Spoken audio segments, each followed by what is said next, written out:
Good morning, good afternoon, good evening, depending on where in the world you happen to be. My name is Christopher Harrison, and I'm a senior program manager here at Microsoft inside of Cloud and AI. And what I want to do this morning, or at least morning my time, is something a little bit different. Definitely a different style from what we've done as a team. Certainly from what I've done in the past. Some of you may know me from various edX and MVA courses and so forth. And that's really, I think, kind of a bit more of a real world exploration of doing software development. That in all of my time of going out and teaching, one of the biggest questions that I always get asked is, how do we dig deeper? How do we go from here? And the answer to that is very much just get in and start doing it. And the way that you're going to get in and start doing it is you're going to start to peruse docs, and you're going to experiment, and you're going to look for blog posts and things like that. And that really is actually a skill, and it's how we as real world developers actually, create everything. So let's go ahead and broadcast that. Let's go ahead and do this. And that's exactly what I'm going to be doing today. So this is at the moment we're calling it Code and Coffee, and it's really just designed to be a bit of an informal, hey, let's go in and start writing some code. Let's go ahead and start playing with things. Let's go ahead, and for those of you who enjoy coffee, drink coffee. And just kind of play around. And so what that means is that there's going to be a little bit of a structure. Like, I have a couple of goals of things that I want to be able to build and accomplish today inside of Django. But based on questions and how things go, we might wind up going a different direction. And it's possible things might fail. And you're going to notice that I'm going to be looking things up because, again, this is real world. This is like how developers actually write code. And so I want to hopefully also then show some nice little resources and where you can continue to go as you continue to explore. So the other big thing that I want to mention here is the fact that we do have a chat window here. Please, by all means, ask questions. Let me let me know what it is that you're thinking, and otherwise, as you can tell by kind of the mess behind me as I'm broadcasting from my office here, that again, this is really designed to be informal. So let's go ahead and give it a whirl here. So good morning. So let's start chatting here. So what I want to do this morning over the next couple of hours is I want to build out a web application using Django that could, in theory, and I just want to say good morning to everybody over there. It is still morning right here in Pacific time zone, west coast of the U.S., Seattle, Washington.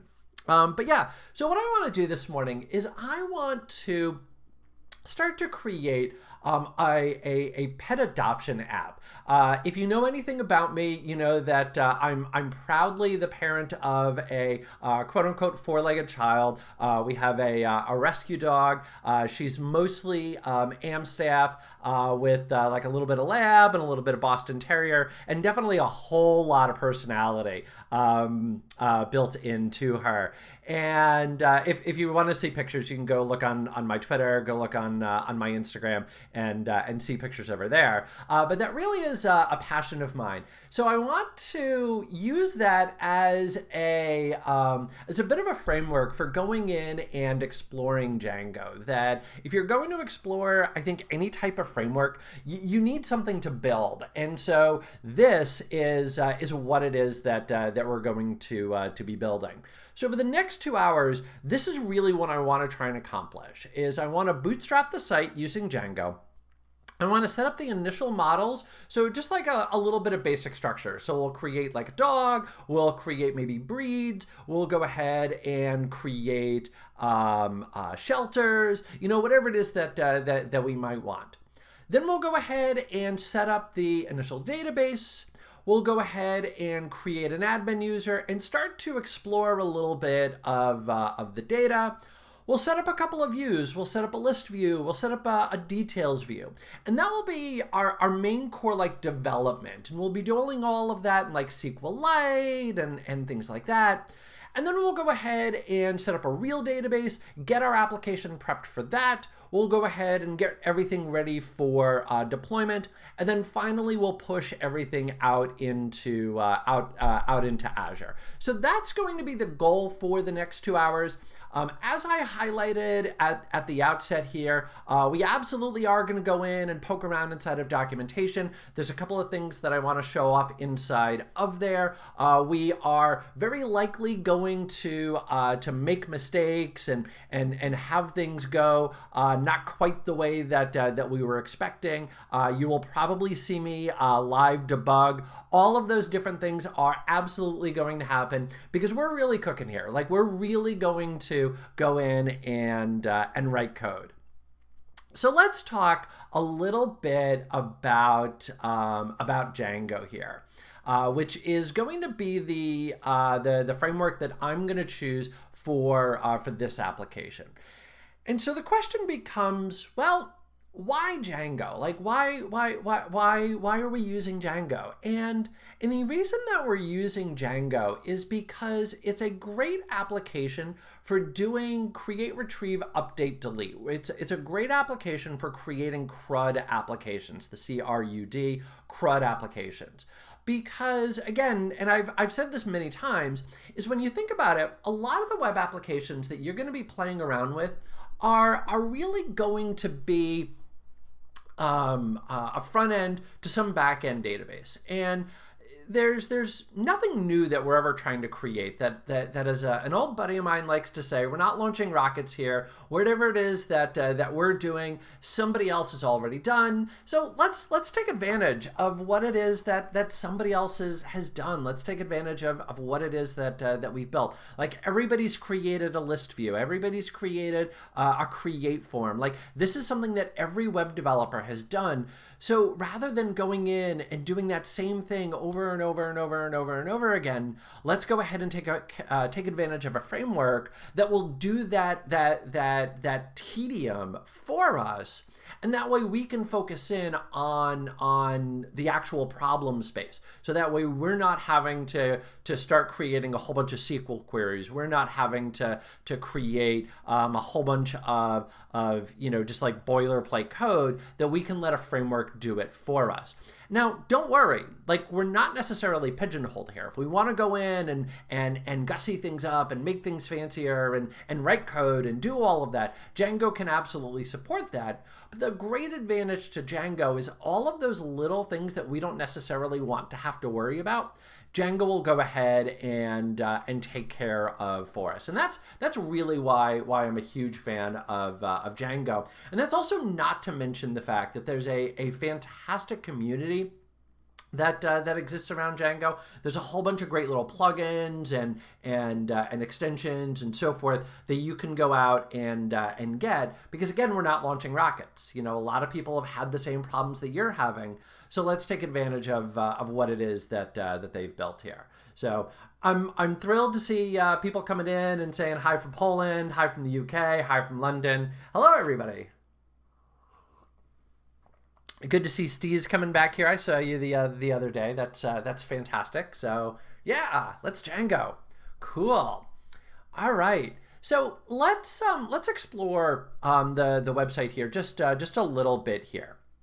So what I want to do is I just want to open up the documentation page, because this right here is actually one of my favorite parts about Django. its documentation is really fantastic. That if you start exploring in here, it's usually pretty quick to find whatever it is that you might be looking for. So, for example, if you're trying to figure out like how some of the built-in views work, then you can go in and see all of that. Or if you're trying to figure out, hey, I want to go in and start creating models, like what are all my field types that are available to me and so forth, you can start to see all of that right here. If you want to declare like a primary key, if you want to specify the name of a database column, etc. Like you can start to see all of that right inside here, which I really like. So if you want to go in and set up, for example, like a many-to-many field, then you can indicate that right inside of here. Yeah, there's a comment here that mentions the well-written documentation better for Django than Flask. And don't get me wrong, I love Flask. I think Flask is a great lightweight framework that if you're just trying to get a website up and running quickly, then Flask is your perfect option. Like if you were here back a couple of days ago, or maybe you go in and you view the video later on, you might notice that it literally took me about 20 minutes to get to doing a simple hello world in Django. And yes, a big part of that was because I was talking an awful lot.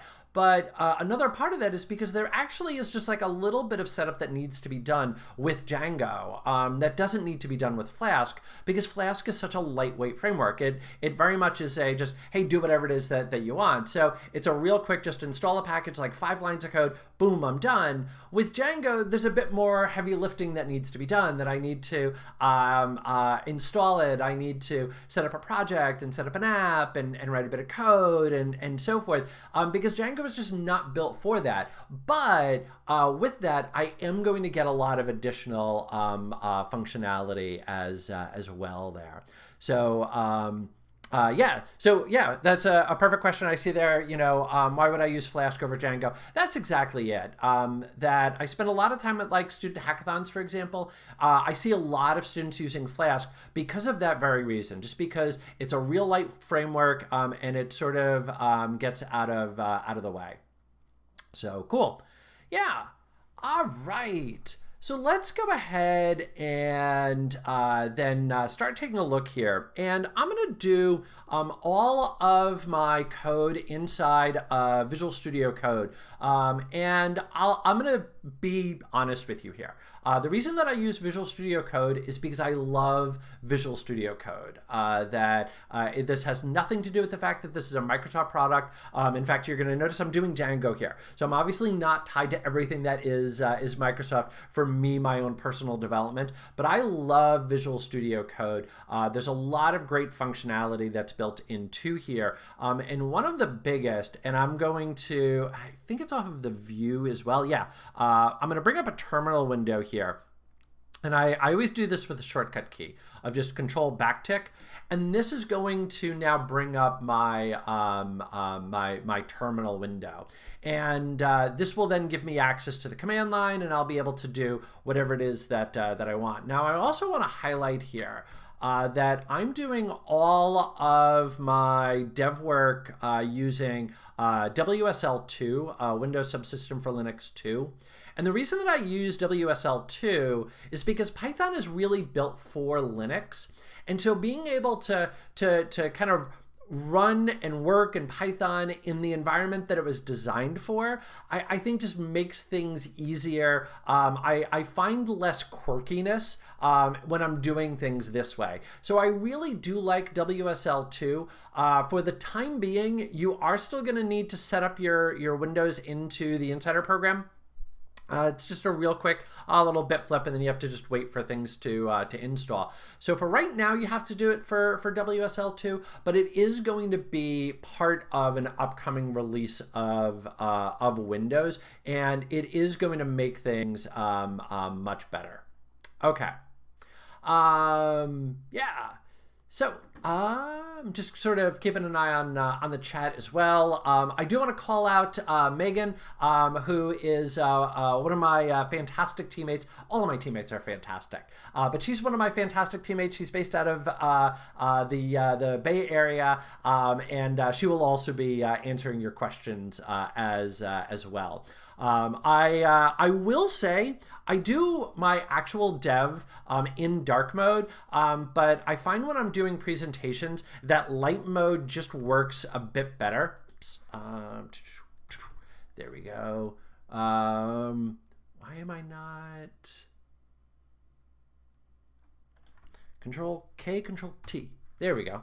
Apparently I was doing it wrong. But I find when I'm doing presentations, light mode just works better, which is why I like doing that. Okay, so let's see here. I'm going to just change directories into repos. I'm going to create a brand new directory here that I'm going to call Django pets, and then I'm going to cd into Django pets, just like that.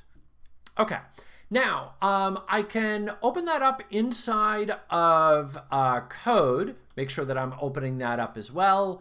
So I just hit File and Open Folder there, and then let's go ahead and Django Pets and hit OK.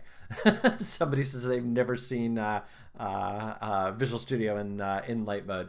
Yeah, I was a light mode user for the longest time, and then I don't know, maybe about a year and a half ago, I switched over to dark mode, and honestly, it really it has helped out my my eyes quite a bit. And just kind of made things a little bit easier. Kind of makes it easier to kind of go for longer sessions of banging out code. Okay, now I am going to want to set up my requirements text file. And this is going to be where we're going to list off all of the different projects and so forth that we want for our application. So obviously we're going to want Django. I don't think I need to explain why it is that we're adding Django to our list of requirements. So there it is. The next one that we're going to want here is python.env, and this is for managing environmental variables. Environmental variables. So one of the big things that a lot of developers wind up doing, and I'll admit that I've done this many times in the past, is we wind up taking the easy route. We wind up just hard coding in usernames and passwords and keys and things like that. And obviously we shouldn't do that. Like, we all know that we're not supposed to do that, but yet we do it just because it's like, I just want to get this up and running right now. And it's easier. Let's just say it. It's easier just to hard code in string values. But we all know we're not supposed to do that. And that's why I really like using something like .env, which allows me, as we're going to see, to be able to offload those out to a separate text file and be able to pull them all in very easily by using just environmental variables. So it winds up, I'm loving the chat about light mode, dark mode, but it winds up making it very easy for me to offload all of those sensitive values. So hopefully then I won't just get lazy and just hard code in string values. .env exists for, I think, every single language that's out there. The Python version is right here, python-.env, but it exists for .NET, for Node, etc. And then the other one that I'm going to need is a little thing called white noise. And this is going to be for my static files. And I'm going to highlight this towards the end. Like when we go to publish, I'm going to show what happens when we do this without white noise. And then I'm going to come back and show off how to fix that. Okay. Now, I am going to be a good developer here. So I'm going to say Python 3.8. venv, and yep. Okay, so what I'm doing here is I'm just creating a virtual environment for Python. If you're not familiar with a virtual environment for Python, basically makes it act an awful lot like Node, that it will now take all of my, all the Python packages and everything else and put them into a folder, so that way it's not going to be globally installed, so that way I don't have to worry about like versioning issues and things like that. So now let's go ahead and install everything. Install our requirements .txt. Cool, and this will just take a couple of seconds, a couple sips. Not even a sip, apparently. Okay, and so now there is my my install. Cool. Now, the way that that Django works here, I'm actually going to go back to the Django website and highlight this. Let me go back into my overview. Let's make sure that all that's coming up. Okay, I want documentation here, and I'm going to want the tutorial. So what you're going to notice on the tutorial here is that it's going to call out two initial commands here of start project and eventually chugga. There we go, start app. And what start project and start app will do for us is they will give us the ability to now bootstrap our application. So our project is going to wind up being the container for everything that we're going to wind up being doing. It's going to be the entry point for our website, and it's going to be where we're going to globally configure things and so forth.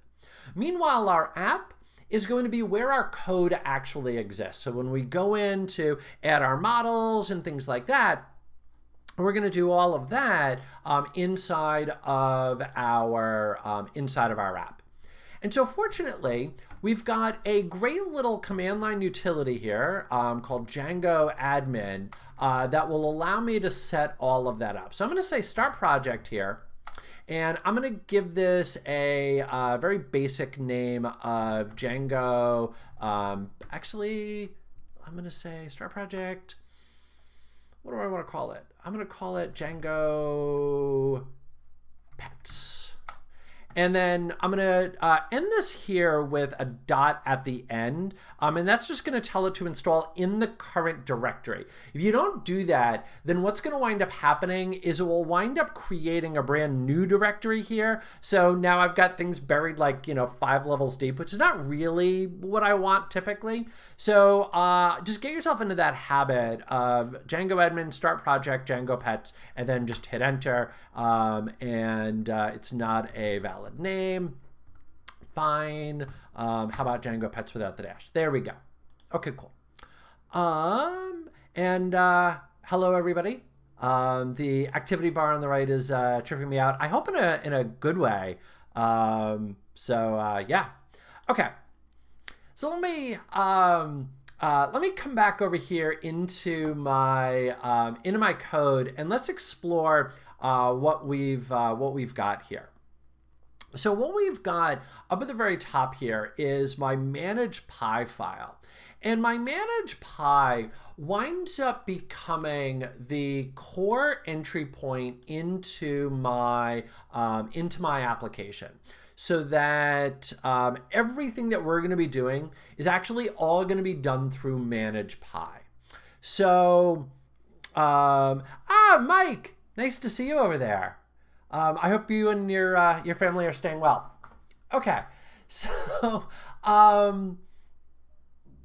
okay. So the question was stuck on the activate command. How do you execute that in Windows? That's actually going to be off of venv scripts. activate. It's in a slightly different folder. So it's vem scripts activate. And you can actually see that on the Python website, but that's how you do that in Windows. And I do want to highlight the fact that everything that I'm doing here today can be done on Windows. So don't think, oh, I have to install Linux or anything like that. Not at all. You can absolutely do all of this in Windows as well. I just like to do this in Linux. Okay, so let's come back over here to our manage Pi, and as you can see right up at the very top, and I like a lot of the built-in comments here, is it tells us, hey, this is the command line utility for doing admin tasks. And you're going to notice one big call out right here, which is this call out to a little thing called, in my case, Django pets.settings. So what is Django pets.settings? I'm so glad you asked. So Django pets.settings is actually referring to this little file here called settings.py. And settings.py, as you might imagine, just based on the name of settings, is all about the global settings for our application. And there's a lot that's in here that we want to be aware of. So for example, you're going to notice things like the installed apps. So if we go get a third-party plugin, we're going to put that into installed apps. Our middleware, things that are going to be running in the background, that's going to wind up going inside of here. Our database, that's going to wind up, of course, being updated when we move away from SQLite and into something like MySQL or SQL Server or whatever it is. And you're also going to notice that there's a lot of great links to documentation here. So if I open up that little link here, and I'm going to throw that up into my browser, you're going to notice right here that it takes me right to the doc on databases. So I can see everything that I can now go in and configure with our databases and so forth right there. And that's something I really do like about this settings file, is it has a lot of links that will point me right to the doc, so I can figure out, okay, well, what is this setting doing? Now, there are a couple of very important settings that I want to call out right away, because they are going to be a little bit problematic. And that is these two items right here of secret key and debug. So secret key, you know, the name kind of gives it away here, that this is going to be a secret key. This is going to be something that we want to protect, you know? You're going to notice that this is hard-coded right in. Now, the secret key is going to be used for things like encrypting our cookies and other like behind-the-scenes security things for Django. So we do want to make sure that we protect this.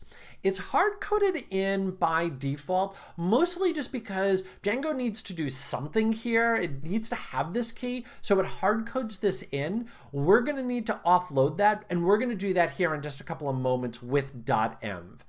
The other thing is debug, and as you might suspect with debug, that's going to give like a little bit of additional information about what's going on behind the scenes when things break. So it really is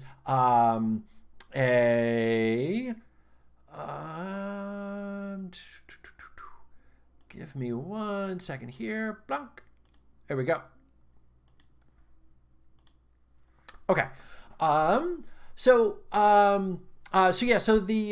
little debug, if the application fails or anything like that, then what's going to wind up happening is it's going to give a debug screen, which could potentially give a bit too much information about what's going on inside of your application. And so it could give a hacker a little bit of insights onto how to attack your application. So obviously none of that is good. So yeah. So we want to make sure that we offload that, and I'm going to show that off in just a second. I do want to answer a real quick question though that popped up in the chat, which was, did we already install it? And we did. So this was inside of requirements.txt, that call out to Django. And when we did the pip install, it then installed Django. So that's how we installed that. Okay. So let's talk a little bit then about how to offload that. And I'm going to do this by using .env.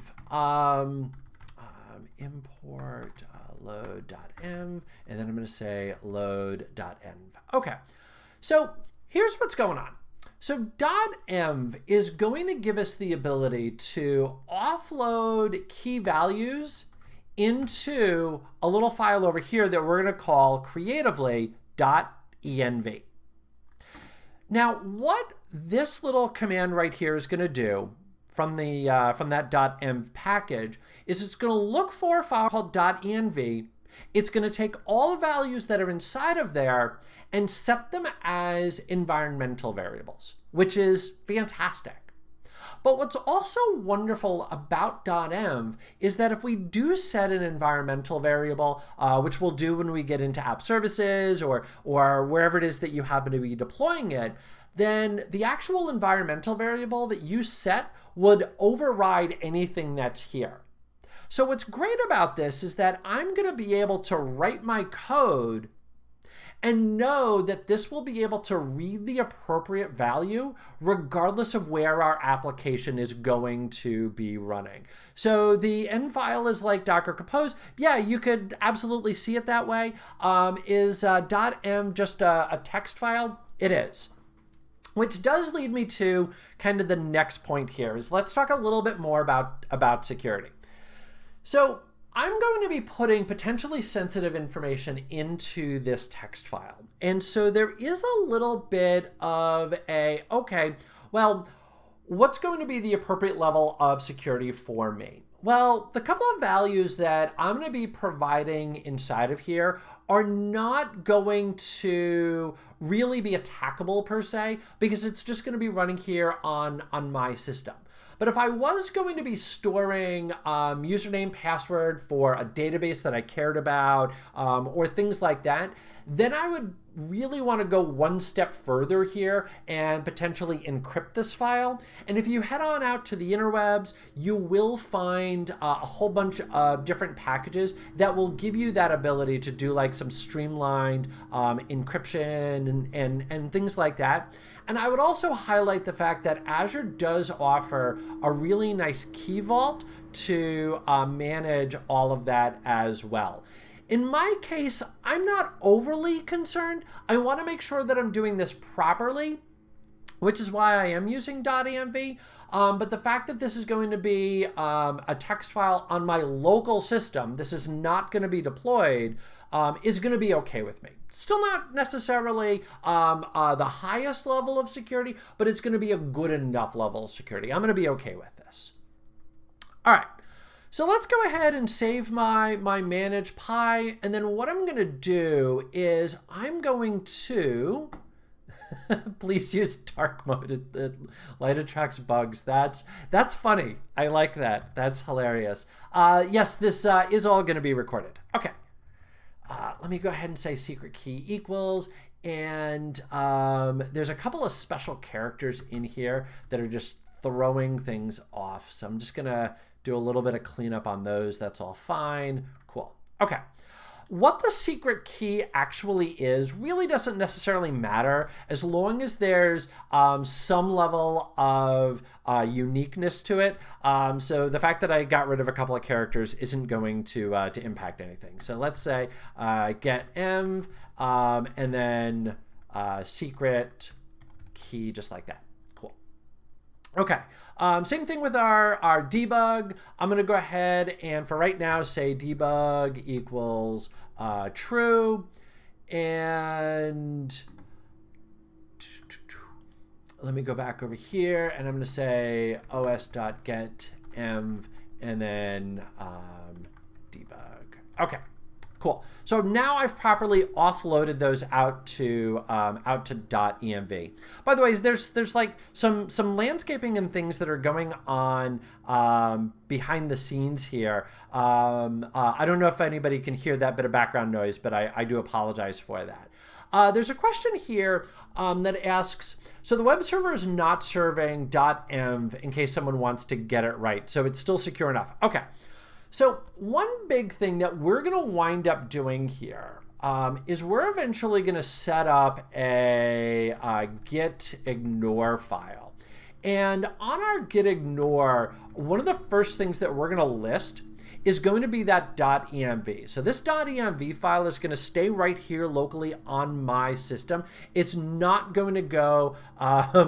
It's not going to go anywhere else. It's going to stay right here. When we go to push this out to production, so let's say we're going to push this out into app services, then what we're going to do, let me see. I just want to see if I can find, yeah, here we go. I think this is, yeah, here we go. There we go.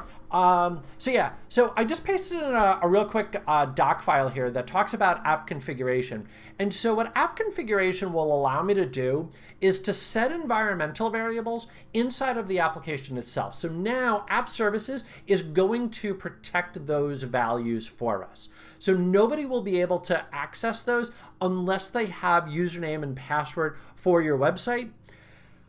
And by your website, I mean for your Azure account. And I would say at that point, you've got other problems. Like if somebody's able to access your Azure account, yeah, you've got other issues there.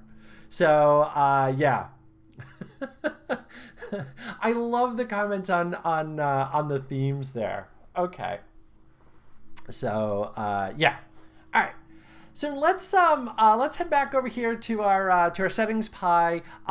We've now got our secret key and our debug set up here. Now I could actually run my site. If I say Python 3, there we go, manage.py run server, hit enter. It's going to go ahead and run my server for me. And if I open up my browser here, what you're going to notice is, voila, I now have my app up and running. There we have it. So we've created a Django site. Woohoo! But of course, it's not doing anything yet, and that's going to be the next part here. So let's get it to do something. So I'm going to go ahead and close that little window out. I'm going to go ahead and stop my server.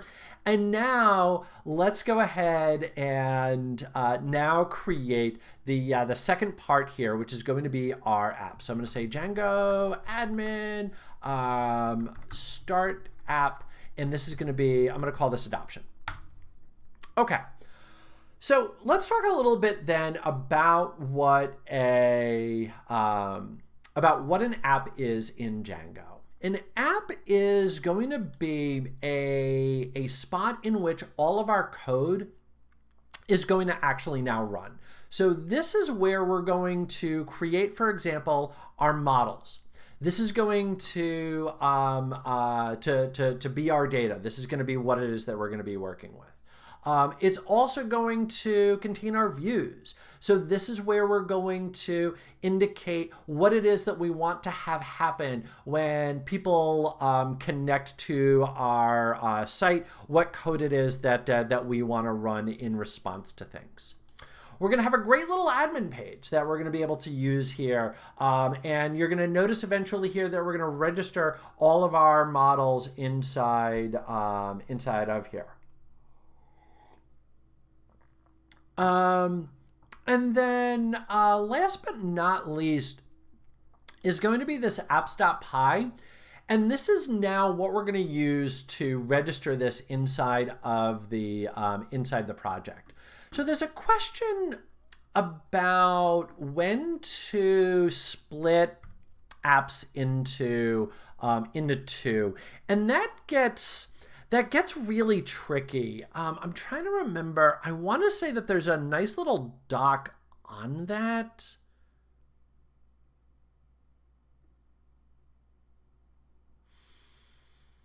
Just sort of looking here.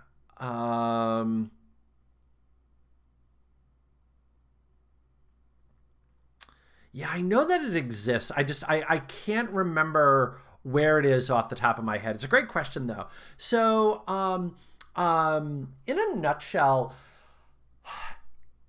for almost everything that you're going to be doing, one app is going to be just fine. That the main reason that you would create multiple apps is because I need some level of separation of memory, typically because I'm concerned about security. So if I maybe have like a couple of different things going on and I just need to ensure that nothing from here is ever touching anything over here or vice versa, then I could go in and set that up as two separate apps. But for the most part, you're going to be just fine creating one app. So start there, and typically you're not going to have to go in and do anything else there. There's a question here: do I have a preferred database when working with Python?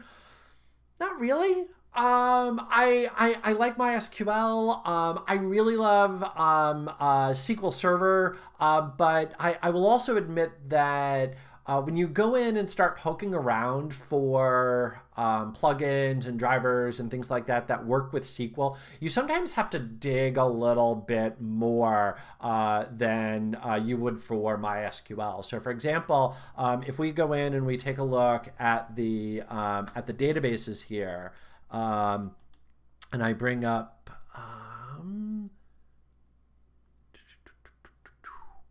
where is, I think actually this might have been the right one. Yeah.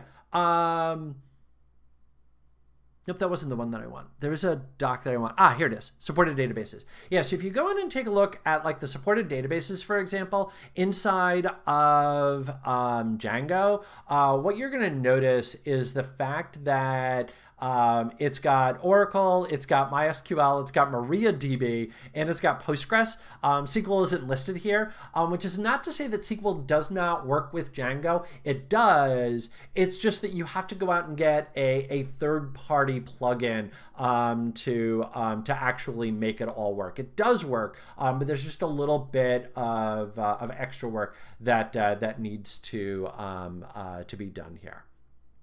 Okay. Was the ViewPy automatically generated from the run app command? And the answer to that is yes. That when the start app command, that when I set up the start app, it automatically created that views for me. Granted, it didn't put anything in there, but it did in fact fill that up. How Django queries the SQL and how it does its magic. So I'm going to up-level that question. So the question is, how is it that Django is going to communicate with the database? And the answer is, it just does it. It is possible to actually see what that SQL is, and it will automatically generate that SQL much in the same way that if I'm using something like Mongoose, it'll automatically create the appropriate MongoDB calls, or if I'm using something like Entity Framework, it'll automatically create the SQL calls, etc. I can go in and I can actually see that, but for the most part, I really don't need to. Like, I can just let it do its magic and then not worry about it. If it is becoming maybe a bit of a performance issue or things like that, then I can start to take a little bit more control over those specific items. But for the most part, it's going to get it right. So my basic plan of attack is I don't worry about what the SQL is. I only worry about it when it starts to become a problem, and then I'll start to dig in and figure everything else out. Okay. So let's get this app registered here. So I'm going to go back over to my settings pie, and then on the installed apps here, I'm going to go ahead and register my adoption app. Adoption config, just like this. So you might be wondering, first of all, where's adoption config coming from? Well, if I open up that apps pie file again, what you're going to notice right here is there is that adoption config. So if I take a look over here at the code structure, I'm just zooming way in. Anybody who likes a dark theme is now getting a lot more white. But what you're going to notice, adoption, apps.py, and then adoption config. And so this is where I'm now referencing that. So just because you create an app inside of a Django project doesn't automatically register the app. That you actually have to put that in there, which sometimes throws people the first time that they see it. But that's that is what you have to do. Okay, cool. So we've got our site now bootstrapped, and now we're ready to start doing a little bit of work here. We're now ready to start creating our initial models here. So let's open up inside of adoption this models.py file. And this right here, I think, is the first great thing, among many great things about Django, is the fact that I can very quickly define what my data is going to be, what my data is going to look like. So let's chat for a second here. Django gives me a built-in ORM, or what's known as an object relational mapper. And what this is going to do for me is it's going to give me the ability to create objects in the language of my choice, in my case Python, that's then going to be translated to use a database behind the scenes. This exists all over the place. This is what Entity Framework is all about in .NET. This is what Mongoose is all about in Node World, etc. By the way, I want to just real quick side note, if we want to get overly pedantic, yes, Mongoose isn't technically an ORM because there's no relational, because after all, Mongoose is a NoSQL database, but colloquially, I think we're okay with just referring to Mongoose as an ORM, that it's going to act as a middle layer between my application and my database. Yeah, so whatever it is that you might want to call it, that's fine. I just globally call everything an ORM, and we'll move on from there.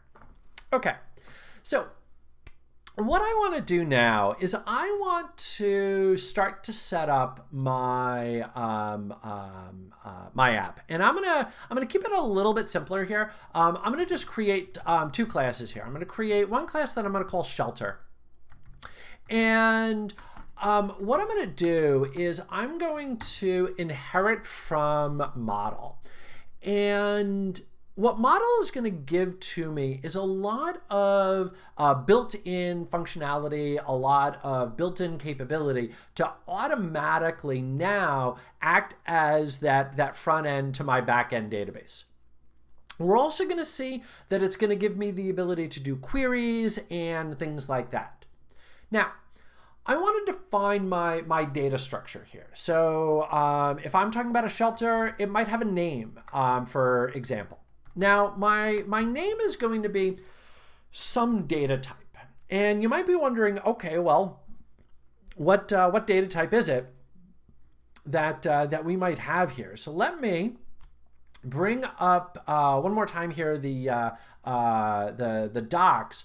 And if I scroll down to the model layer here, here's the field types.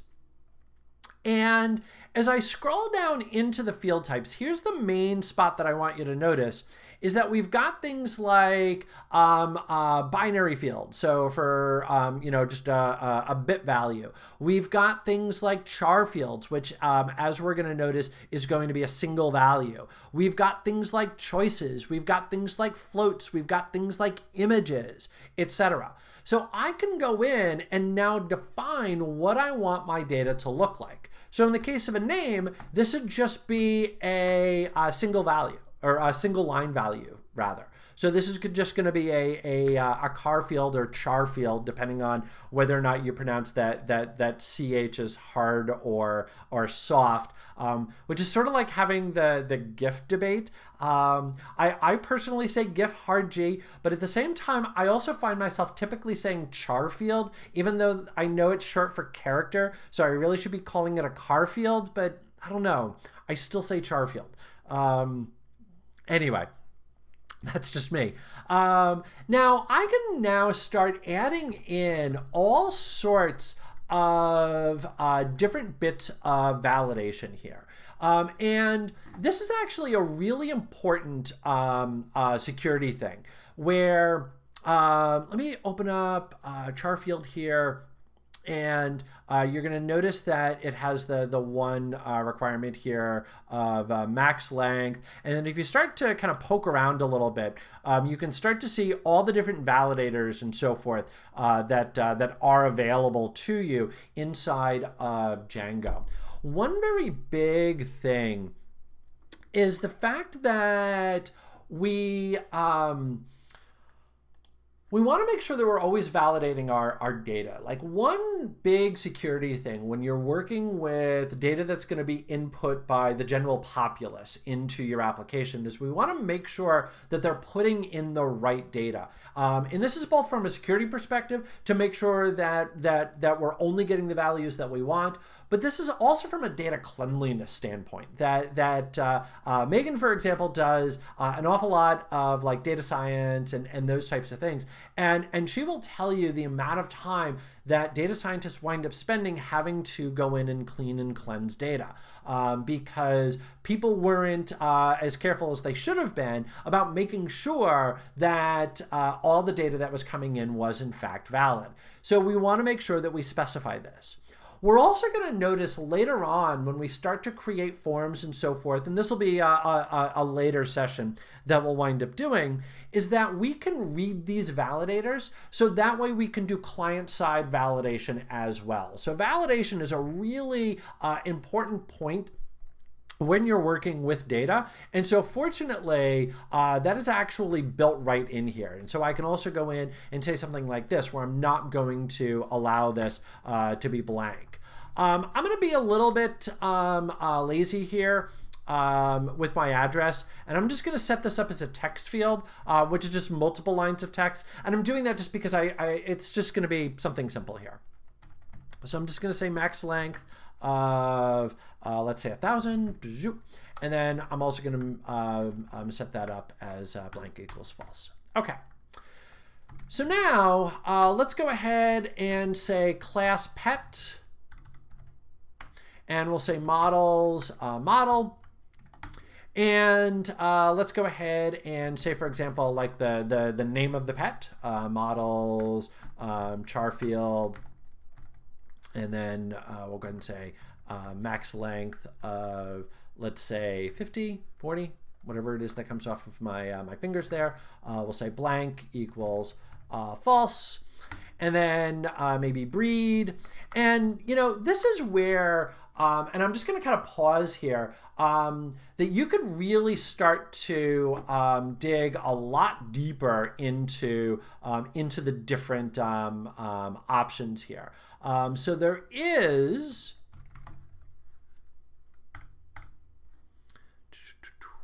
hold on one second here. I want to find,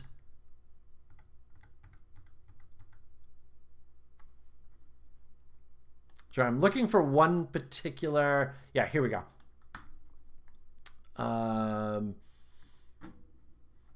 One particular doc. Chaga. And this is the key that I want. Okay, so I want to highlight here just kind of real quick the fact that if you want to go in and specify particular choices, you could go in and do that. And you could really do this in one of a couple of different ways. So for example, I've got breed here. And if you think about like breeds of dogs, there could be an awful lot of ways that you might want to go with this. Like one very simplistic way that we could do this is we could provide a list of choices here. And that's the example that it's giving you here, where it's just a basic list of choices. So the year in school, you could either be a freshman, sophomore, junior, senior, graduate.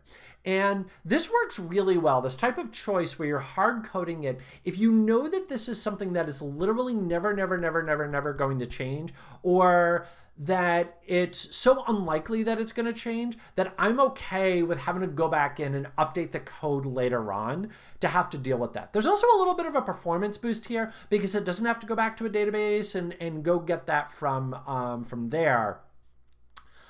You could also, if you want to, start to create some form of a relationship. So for example, one thing that you have the ability to do is to set up a many-to-many relationship.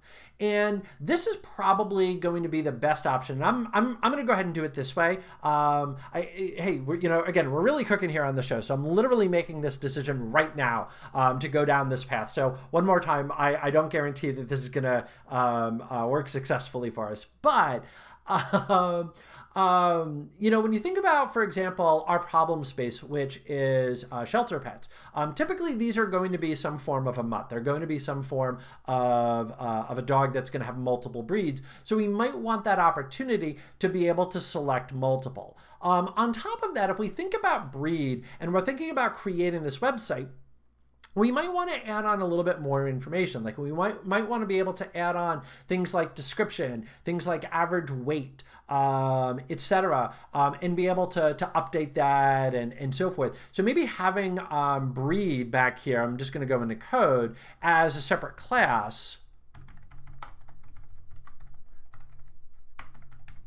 And I see there's a lot of questions coming in. I'm going to get to those in just a second here. And I'll say name, models, char field, and I'm just going to say max length equals 50, blank equals false. There we go.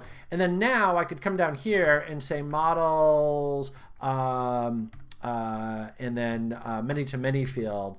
And then now let's go ahead and set that up as our breed, just like that. And so now I've created that many-to-many relationship where one dog can have multiple breeds. Our dog is part Amstaff, part Lab, part Boston Terrier, part who knows what. So we could go ahead and have that. And then obviously multiple dogs can share the same breed. So now I've got that set up, and then I can also go in and say shelter, lowercase s. Equals models, foreign key, and this is going to be our shelter, and then I'm going to say on delete equals models protect. Okay, cool. All right, there's been a lot of questions over here. Let's see, just trying to get caught up. Not supposed to use text field. Okay. So the difference between text field and car field or char field is single line versus multiple line. So a text field would be nice for something like a description. So if I was doing this, maybe I said description equals models dot text field. That would be perfect for that.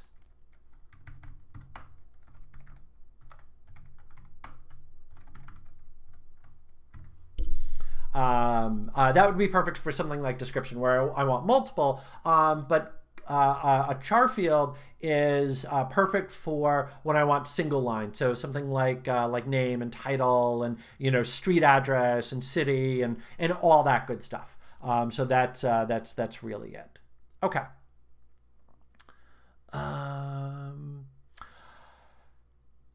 Oh, yeah. So can it be a specific field type for some type of a database? And the answer to that is yes. Let me come back over here. If I go into like Postgres specific features, you're going to notice that there's actually a lot of different options that are available to you if you are using Postgres, because it does have a lot of that built-in JSON support. So if you are using Postgres, then you can get some additional options here. Okay, cool. All right. So there is my basic model set up here. So I've got my shelter, I've got my breed, and I've got my pet. Okay. So let's go ahead and make sure that all of that is saved. And now let's start setting up my database here. So we've got our initial models. So we'll go ahead and check that. And then now let's go ahead and turn our attention to our initial database. Now,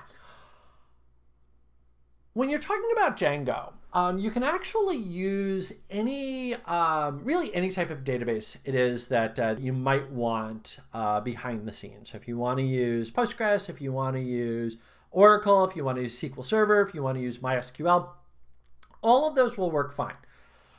Here's the catch with all of those, though. They're all going to require that you go in and set up a server and connect to it and all of that. And that's not great when we're doing development work. That when we're doing development work, that we really want to make this as streamlined as possible.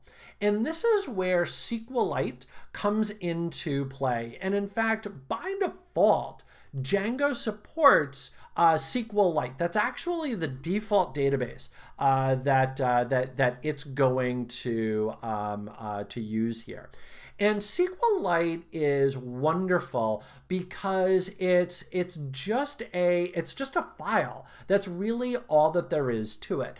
So it's lightweight. It doesn't require any setup, etc.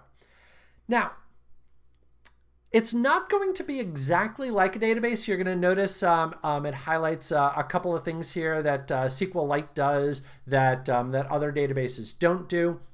And one very big thing about SQLite is the fact that this is designed to be a single user database. One thread, one user, that's it. If you're doing local dev work, that's exactly what you're going to have. You're the user, just your one thread, that's it. But when you go to deploy this out to production, now you're going to have multiple users, now you're going to have multiple threads, etc. And that's where things are going to start to go sideways here. And so you will get database locked errors if you try to deploy this out to, say, Azure or Heroku or really anywhere else, because it's going to be built for multiple users. SQLite is not built for multiple users, so it will wind up failing out there. So we do need to be aware of that. But again, for what we're going to be doing, it's going to be just fine. So yeah, somebody calls out, SQLite is fine before you try to get into multi-thread. The moment you get into multi-thread, then things start to go a little bit sideways there. But for right now, it's going to be good. Okay, so let me go ahead and set this up real quick. So I'm going to say Python 3 manage.py, and I'm going to say make migrations. Now, before I hit enter here, let me sneak back over to the doc just because I want to show off this little item right here. So this is the second page of the tutorial, and it introduces things like migrate and make migrations and so forth. Migrations in any ORM platform is all about getting your database up to date. It's all about getting your database ready. So let's go back real quick here to our code. And what I want to highlight on here is the fact that we've now created 3 new classes. We created shelter, we created breed, we created pet.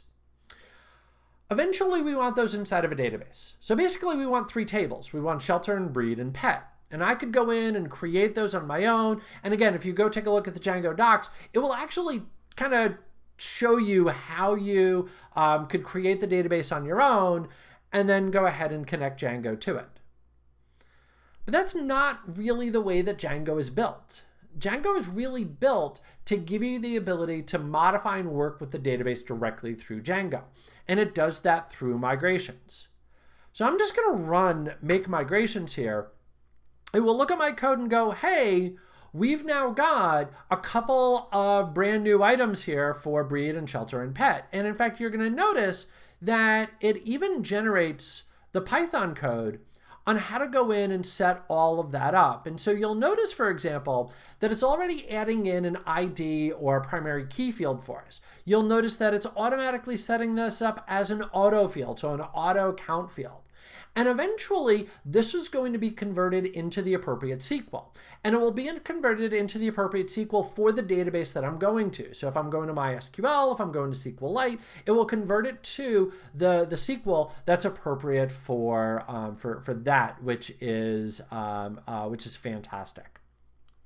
So there's a question here, should I even spend time learning SQLite or just move on to fill in the blank here? Honestly, just go learn a different database. SQLite is not something you're typically going to go in and like write queries against and things like that. That it's a great testing database that you would use for something like this. It's typically not one that you're going to be firing up a query tool. So yeah.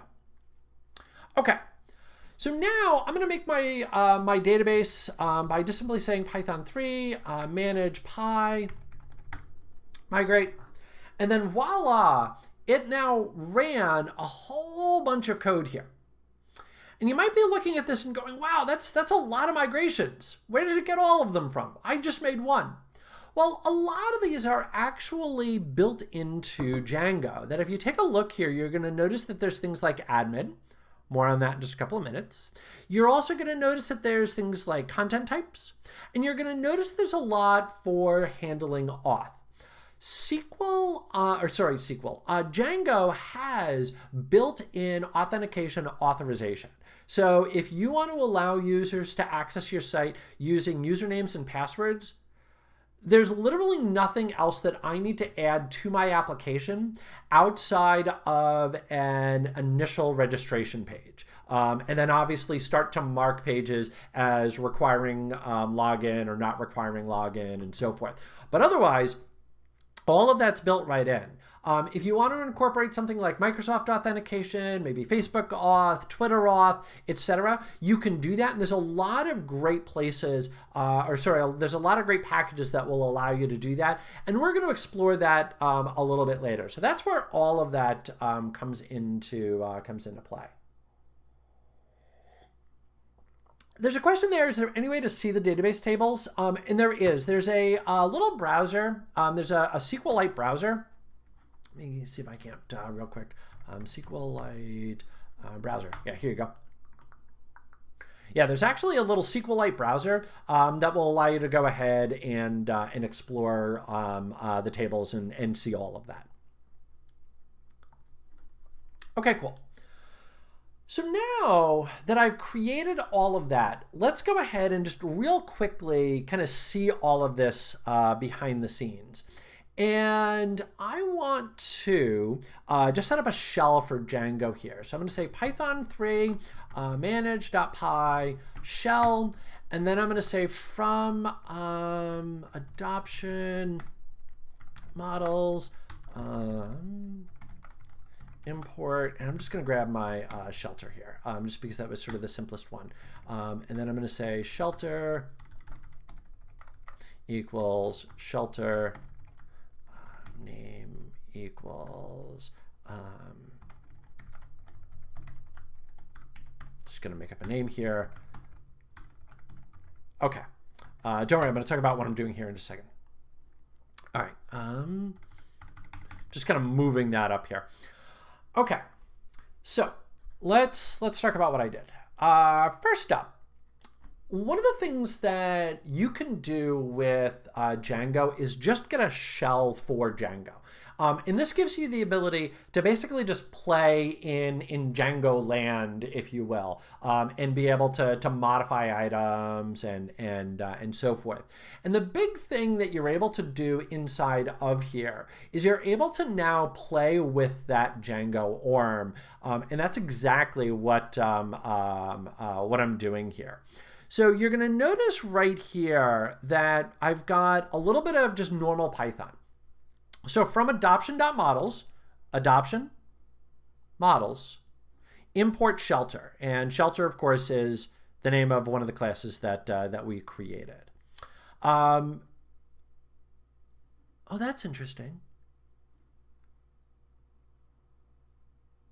Huh, that should have failed. I don't know why that didn't. I'm going to have to go back and investigate that a little bit later. Interesting. It should have failed because I didn't give the shelter an address. Yeah, I'll have to go back and take a look at that later. Anyway, that's all right. So let's just highlight the shelter class here. So that's what I imported in. And so you're going to notice that I created this brand new shelter, and then I went ahead and I called save. And all of that is built right into Django. So I didn't have to do anything to make that happen. And so the question then sort of becomes of, okay, well, where is that being saved? What is that doing? What's going on there? I'm so glad that that you asked. Yeah, Mark says that false will fail when I'm adding the data inside the admin, which I haven't created yet, and it's actually what I'm going to. But I thought that it would fail when I do the save as well, or maybe it's SQLite that's just not that's just not failing. Yeah, maybe that's it. I don't know. I'll have to go back. I'll take another look later. Like I said, we're really cooking here. So mistakes that you're seeing are, real world things. Okay.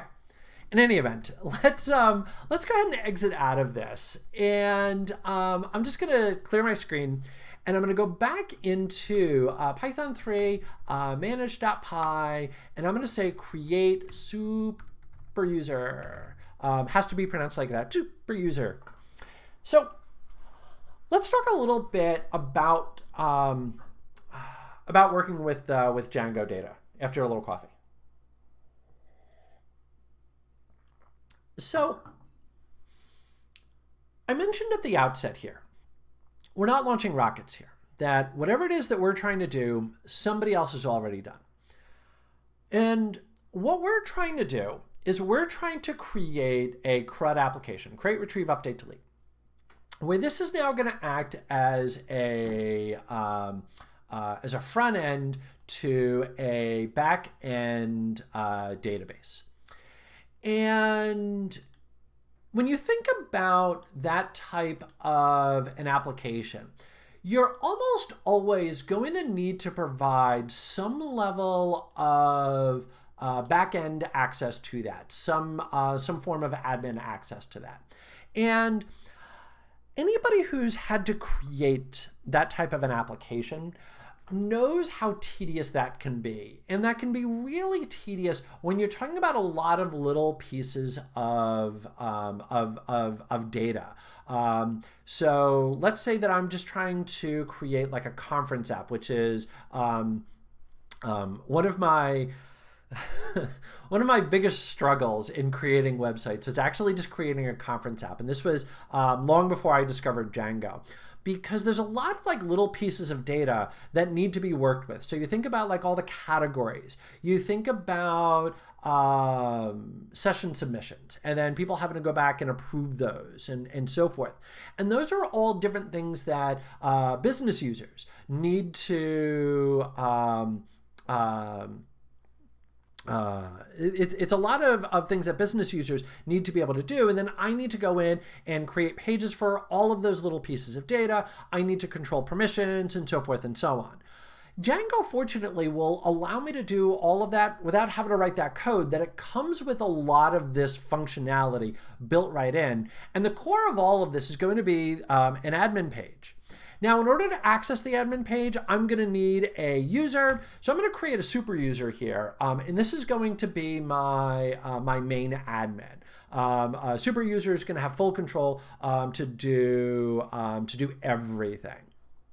So let me punch in an email address here. And then a password.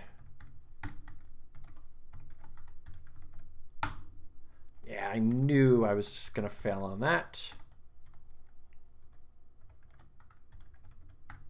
There we go. Okay, cool. So now I've created the super user. So now let's go ahead and let's rerun our site here. Thank you for tracking that down for me, Mark. I greatly appreciated that. So the question is the super user added to SQLite? It is. So if you actually opened up the SQLite database, you would notice that there's a users table inside of there, and it would be saved into there. The biggest place, though, that we're going to see this is actually going to be right here. So let me bring up, where did you put it? Okay. Okay. Give me 1 second here. Let's make sure. Yep, cool.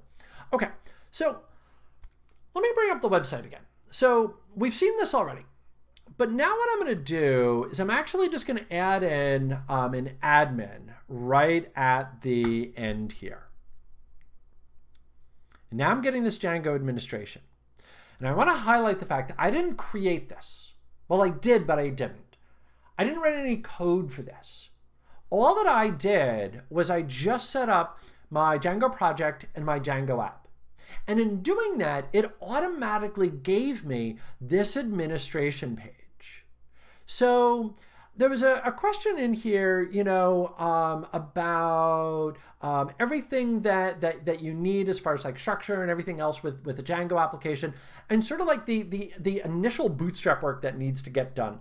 And, you know, there was a question much earlier about Django versus Flask and when to use each, and what's great about Django, what's great about Flask is it's real lightweight. Like just, you know, I can just turn it on and away we go. But with Django, there's that a little bit of initial setup that I have to walk through. But now that I've done that little bit of setup, boom, I now get this admin page that somebody calls out, you know, Django really comes with batteries. It does. Here's this cool little administration page. And so now I'm just going to log on with my little Geek Trainer. I'm going to punch in my little password here. And now, let me get rid of my last pass. What you're going to notice is that it's now giving me the ability to manage users and to manage groups.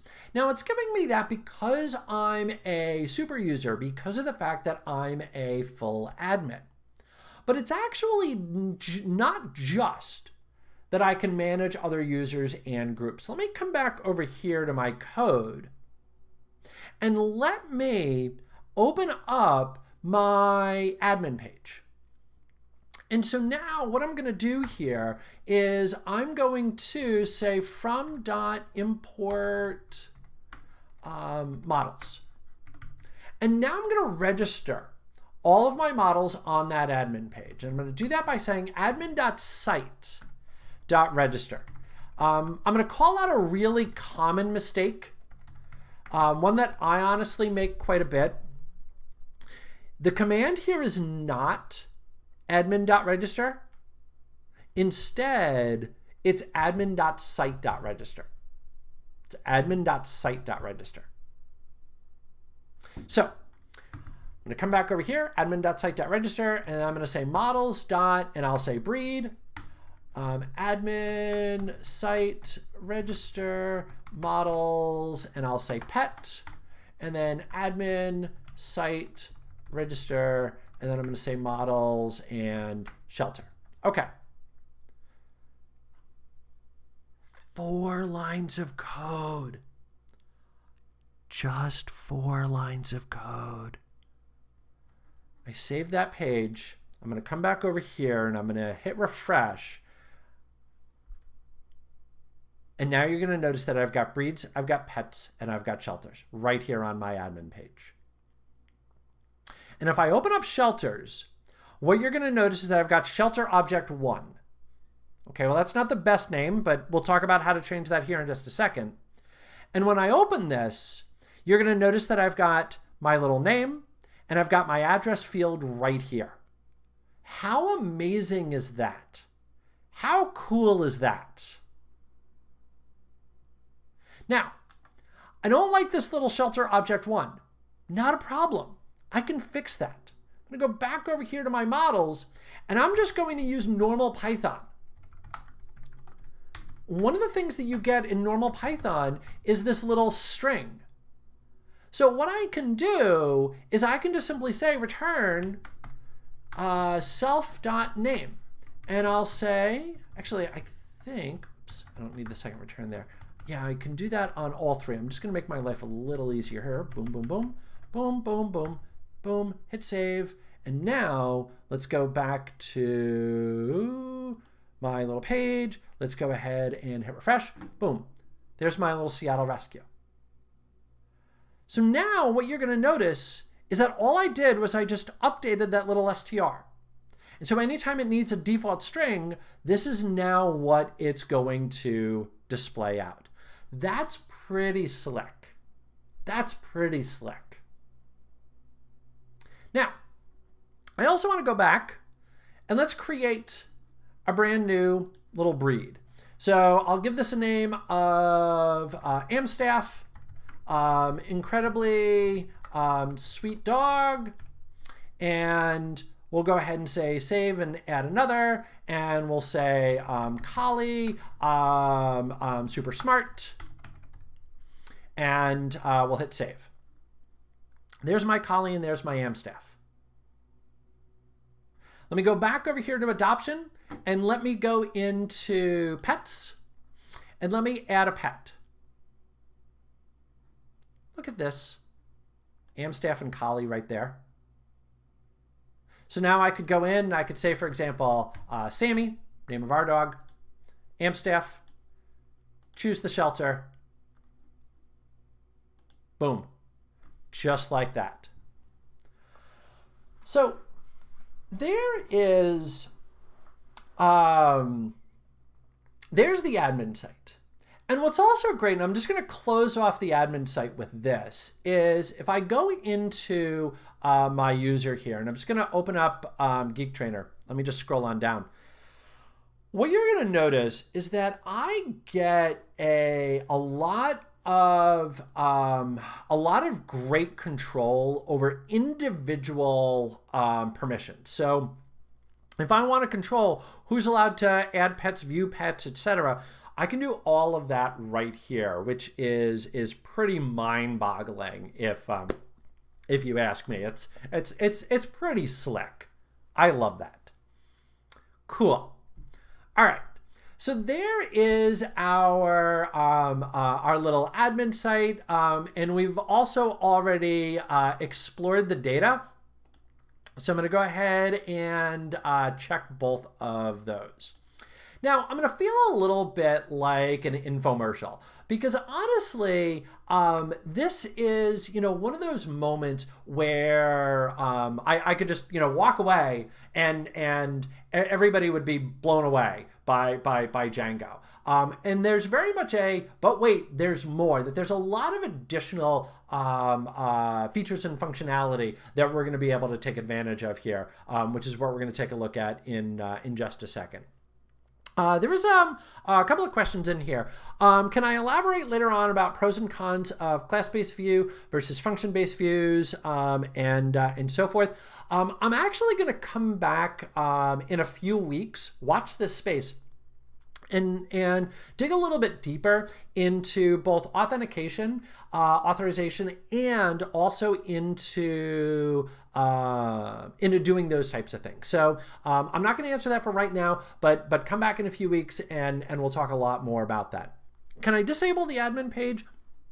if I don't want anybody to be able to log in, absolutely. So the admin page itself is actually nothing but a built-in app. So if I go over here to my settings.py, you'll notice on installed apps, there's that Django contrib admin. Just get rid of that. And then that will go away. So that's really all that you have to do that is just eliminate that. You could also go like a couple of additional steps further as far as like locking this down goes. So you can add in maybe like a little bit of code, say in middleware, to make sure that people are coming only from certain IP addresses. If you're using something like Microsoft Authentication through Azure Active Directory, then you could limit it so that way only people from your organization can access it, and things like that. So yeah. Is this going to be saved or posted somewhere? Yeah, this will actually be available on Twitch, and we will be posting it out to YouTube as well tomorrow. Okay. When we talk about Django versus Flask, what's really the overhead? Okay. This is a great question. Boy, and I could rabbit hole on this question for quite a while, and I'm going to try my best to avoid doing this because I've only got about 35 minutes left, and there's still a couple of big things I want to try and be able to get through here.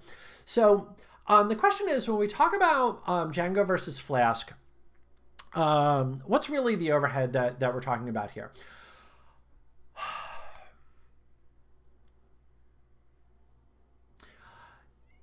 That's a really hard question to answer, and it's a hard question to answer for a lot of different reasons. But I'm going to try and distill all of this down into one overly simplistic packaged answer, which is to say that almost everything is going to have some level of a trade-off. And quite frequently, when you're talking about goals of creating an application, you have time to market and you have performance.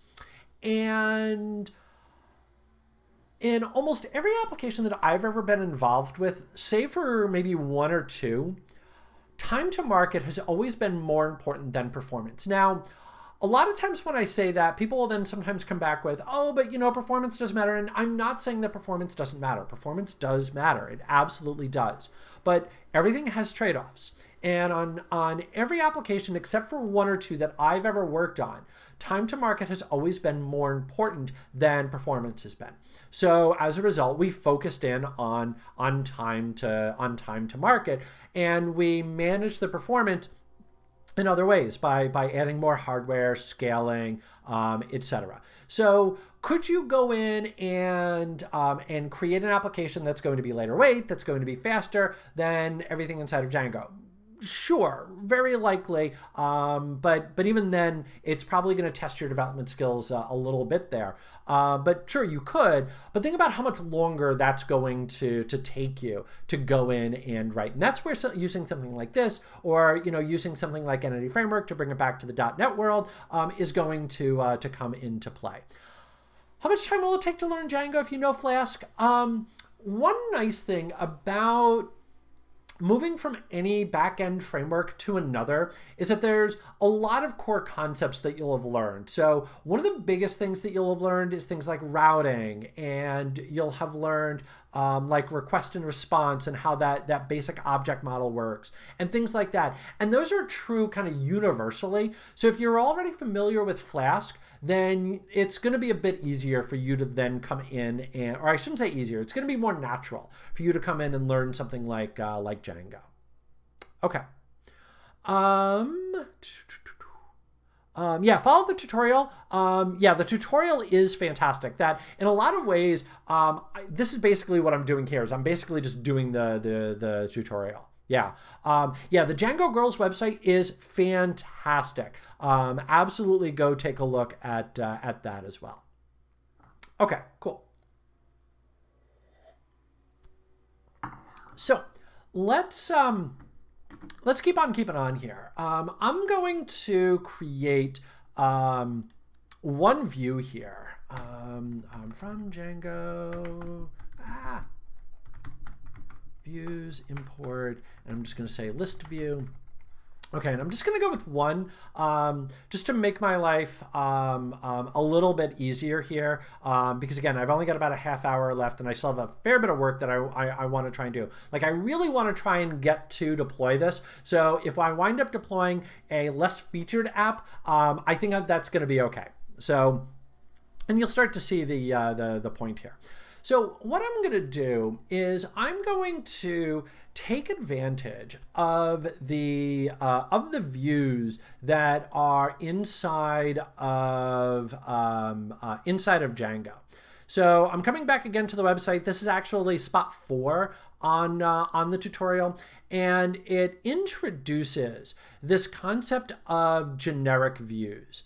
That, you know, when you think about creating a CRUD application, you're frequently looking for the exact same things. Like, I want to be able to display the data, or I want to be able to display an individual item. I don't want to have to constantly go in and create code for all of that. I want to be able to just let something else do it. And this is where the generic views come into play, is that they will allow you to do exactly that. So I'm going to say class index view, and I'm going to say list view. So I'm going to make this of type list view. And I'm going to set up two items here. The first is going to be my context object name, and this will be my pets, and then I'm gonna say def get query set. Curious why that didn't auto populate. Weird. Okay. Anyway, so I'm gonna say return, and then I'm gonna say from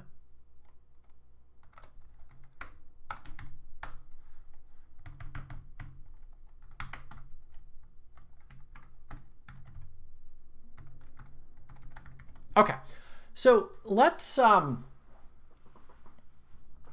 a little bit about this. I'll show my admin pie in a minute. Django packages. Yeah, Django packages is another great resource. I highlighted that last time, but Django packages is fantastic. Will this be on GitHub? It will. I don't know where it's going to reside, but it will eventually wind up on GitHub. MongoDB support. There is a, so it's not baked in, but there is a couple of plugins that will give you the ability to do that.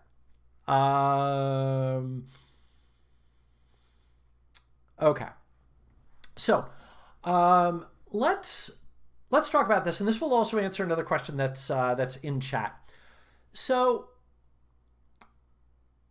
what I'm doing here is I'm creating a list view where I'm going to display a list of items.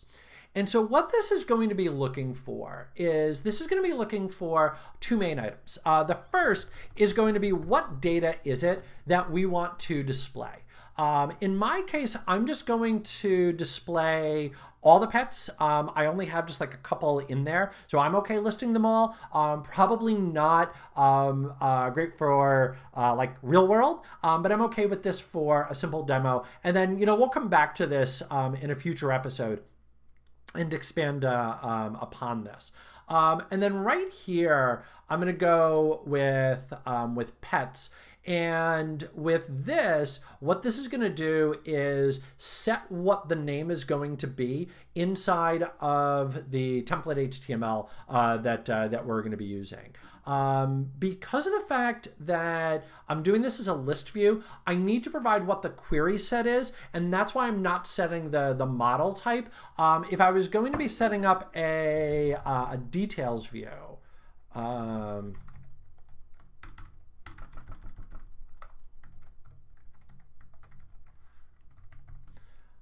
are you not? You're making me nervous, Visual Studio Code.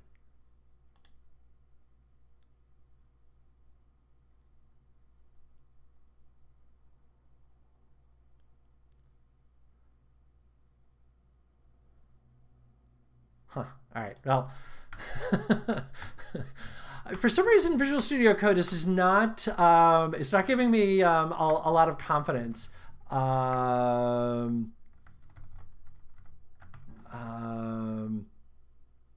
Yeah.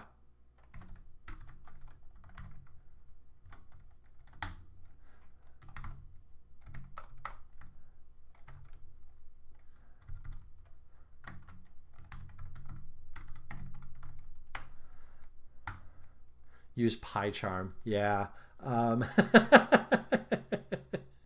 No. I should be clear. I'm not saying Visual Studio Code in general makes me nervous. I'm just saying it's making me nervous right now, just because it's not picking up my IntelliSense. So I don't know if it's because I'm doing something wrong or if there's just something that's not working quite the way that I'm expecting it to. But anyway, if you're doing an individual view, then I would want to go ahead and do it this way. So I'm going to say context object name equals pet if I was doing an individual view. That's what I would do. Okay. In any event, let me just bring up, oh, no errors. Okay, that's good. All right. Cool. It could be solved in dark mode. That's funny. You made me laugh. Okay, let's go ahead and set up our templates here. I'm going to set up a brand new template for my adoption, and I'm going to I want that to be a folder. Delete.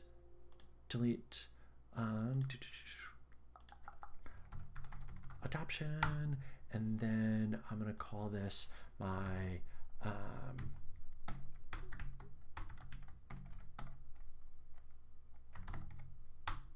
okay, pet list HTML. All right, so here's the eventual goal here. The eventual goal is to create a page where I'm going to be able to see all of my pets. And I'm going to do this by setting up a template. So I'm going to go HTML. I'm going to go head. I'm going to go title, and I'm going to say pet adoption, and then I'm going to say body, and then I'm going to say h1 adopt DOM shop, and then I'm going to say UL. Okay. So very basic HTML page, admitted. What I want to do inside of here is I want to display out all of my all the pets that we have listed here, which right now is just going to be one. It's of course the best pet because it's Sammy. It's ours. So let's go ahead and set up a for loop. Boop, bloop. For pet in pets.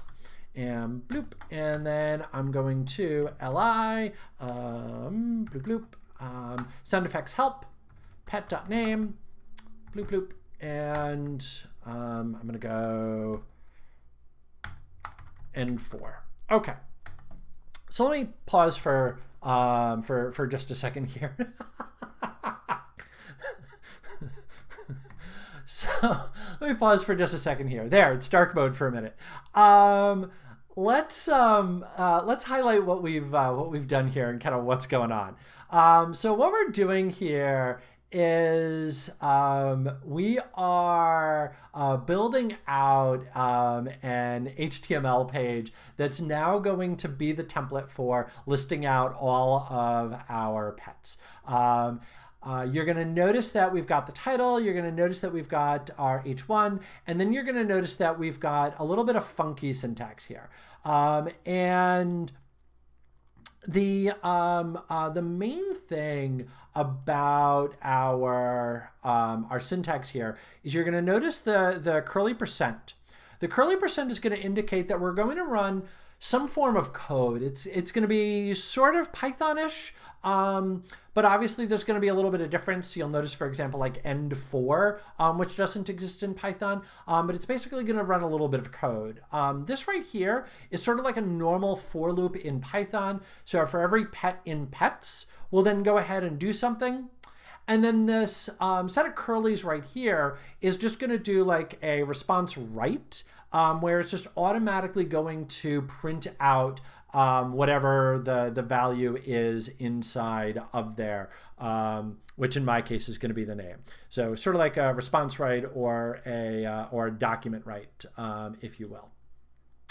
There's a couple of questions in the chat about, hey, what is this that we're seeing here?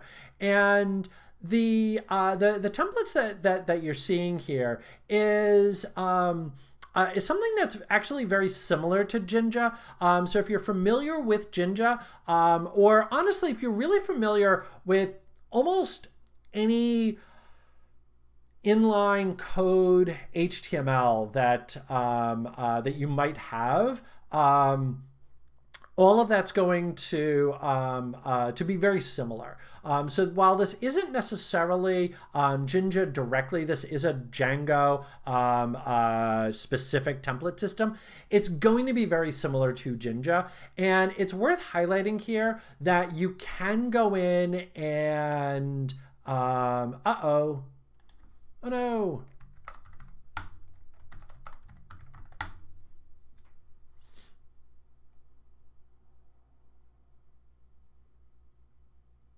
Am I back? Hopefully I'm back. Maybe.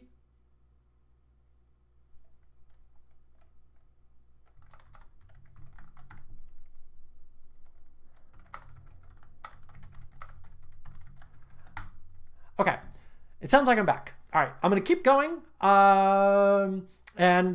Okay, cool. So welcome to everybody from Visual Studio.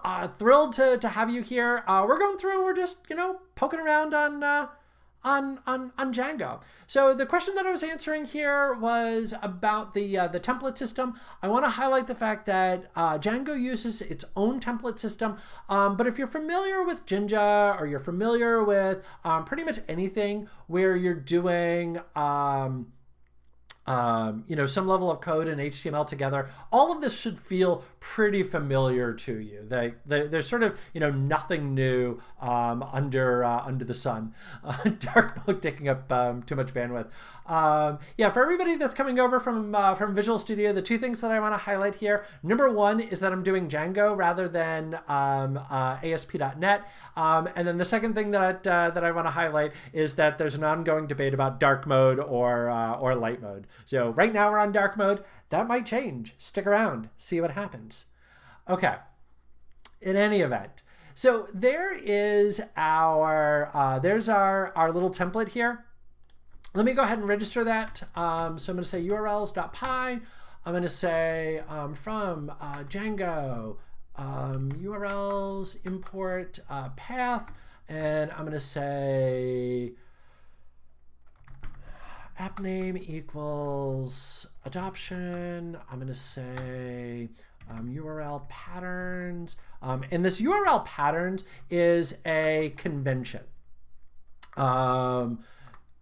So what's eventually going to happen here is I'm going to register this outside on my project, and that will make this then globally available. This URL patterns is going to be it's going to be a convention. It's going to be a pattern, and that's what I'm going to be setting it to.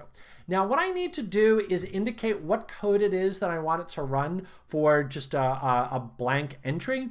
And I'm going to do that by saying from.import our views, and then I'm going to say views, index view as view.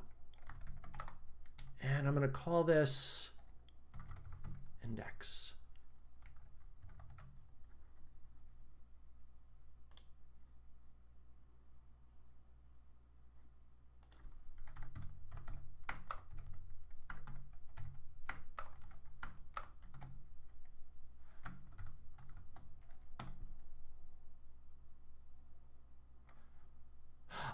Oh, see, it was me. It wasn't Visual Studio Code. See, this is one of the big things that that you should always be on the lookout for. When your IDE isn't behaving the way that you expect it to, 9 times out of 10, it's your fault, not the IDE's fault. Yes, sometimes the IDE fails. Sometimes, yes, you need to close and reopen. But a lot of times, if you're not getting IntelliSense and things aren't behaving the way that you expect it to, then, you know, make sure that you've got everything right. I wasn't right. I didn't have generic here. And so earlier, you may have noticed that I paused when I said def, and then I said get, and then I wasn't getting IntelliSense there. That worried me. And I was right to be worried because I didn't have it right. So models, pet, objects. Oh, there we go. Okay. Cool. All right. So now let's come back over here to my URLs. This should now give me IntelliSense. Yep, that's exactly what I wanted. All right, cool. So now I'm going to move just a little faster here. Let's go ahead and get that registered. And I register that by using include. So I'm going to say path. And then I'm going to go ahead and say include and conference URLs. Okay. So let's see. My site should still be up and running. It is. And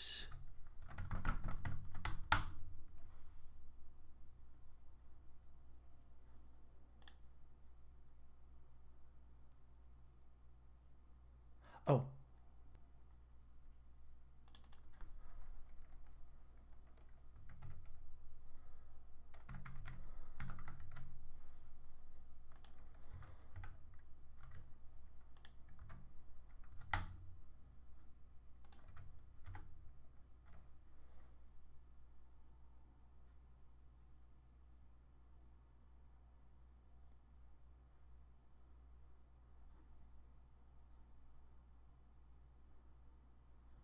sorry. See, now I'm just doing a little bit of debugging behind the scenes here. I've got something that I didn't do quite right. Again, we're really cooking here. So mistakes happen.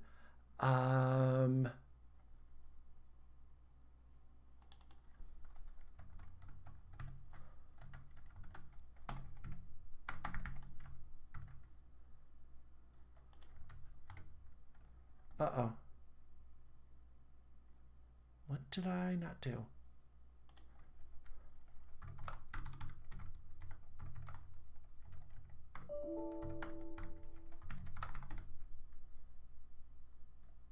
Give me 1 second here. Talk amongst yourselves. I'll give you a topic. The Industrial Revolution was neither industrial nor a revolution. Discuss. I want...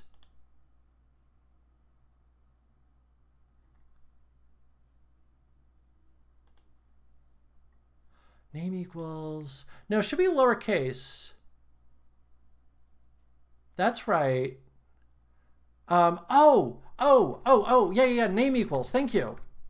That's what I did wrong. Thank you.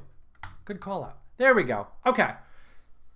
I appreciate the debugging help. See, this is one great advantage to writing live code with an audience is you get automatic debug help. So there we have it. So now what you're going to notice is if I bring back up my browser here, you're going to notice that sure enough, we have our root page here, adopt don't shop. There we have our little Sammy girl, and voila, I've now got my full-blown page. Now I want to bring this back to the code, and then we'll go in and do deployment here. What I want to highlight is the fact that in my view, I really just wrote 4 lines of code. That I've got my basic class, I've got my object name, get my query set, and then whatever my query is going to be. That's it, and voila, I've now got a cool list. So really, this is limiting the amount of code that I would have to go in and create. And again, if I, yeah, there's my view. Sorry, I didn't have Visual Studio up. There's my view. And if I open up the HTML, you know, all of this right here, that pets is being passed in and so forth, real, very little code for me to go in and update all of that. And then last but not least, and I want to highlight this admin page again, like I got that admin page in a total of 3 lines of code. So that's really the whole goal of Django, is just to try and make it easier for me to go in and create my site. Okay. Now then, let's talk a little bit about doing deployment here. So what I want to do is I want to update one thing right away, and I'm purposefully going to make a mistake here. I'm purposefully going to forget something. So I'm going to say allowed host equals 127.1. Okay. And let me come over here to my settings.py file. Okay. So what I want you to notice on my settings.py is the fact that I have my I have a little spot for allowed hosts. And by default, if I don't set anything up inside of my allowed hosts, what's going to wind up happening is it will just automatically do 127001. Now, when I go to deploy this out to Azure, I need to make sure that everything is running properly inside of Azure. So I'm going to need to update this allowed hosts for when we get out to production. So the little bit of setup work that I did is I created an environmental variable, and I'm just going to read that in. So I'm going to say os.getEnv, and I called this allowed host, which I'll go in and set up in just a couple of moments. So there is that. So I want to make sure that that I've got that.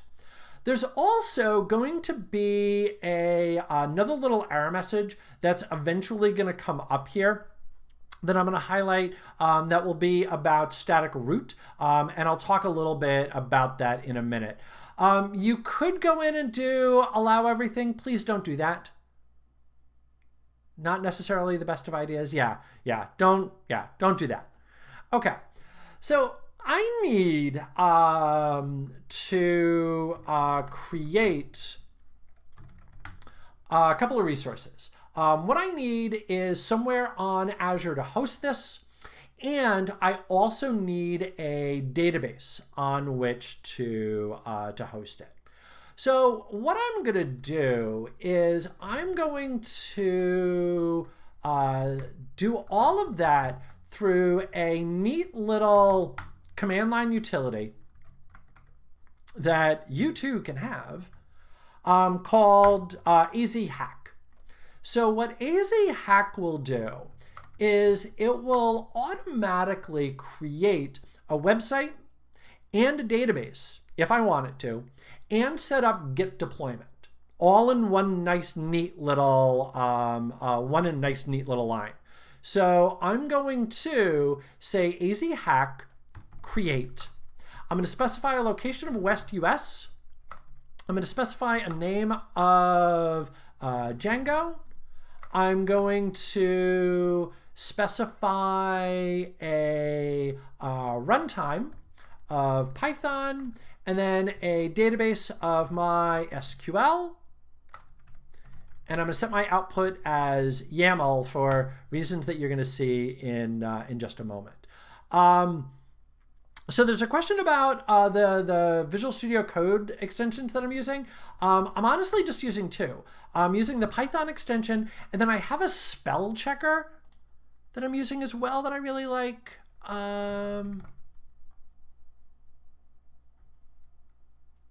once this comes up.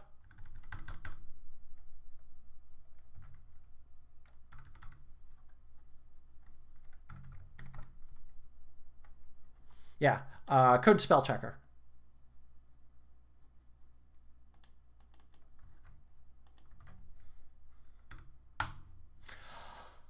So the question is, could you create a model from a pre-existing database? You can. Yeah, if you go check out the docs on Django, it does walk you through this, but I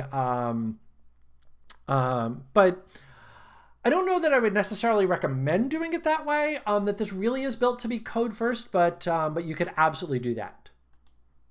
Okay.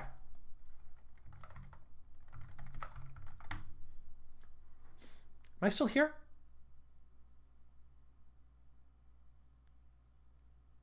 Maybe? Okay, I'm back.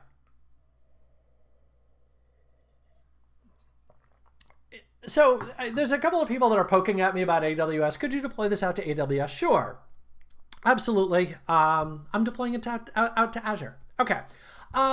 So there's a question there of, you know, how did it pick the service plan? This is built right in to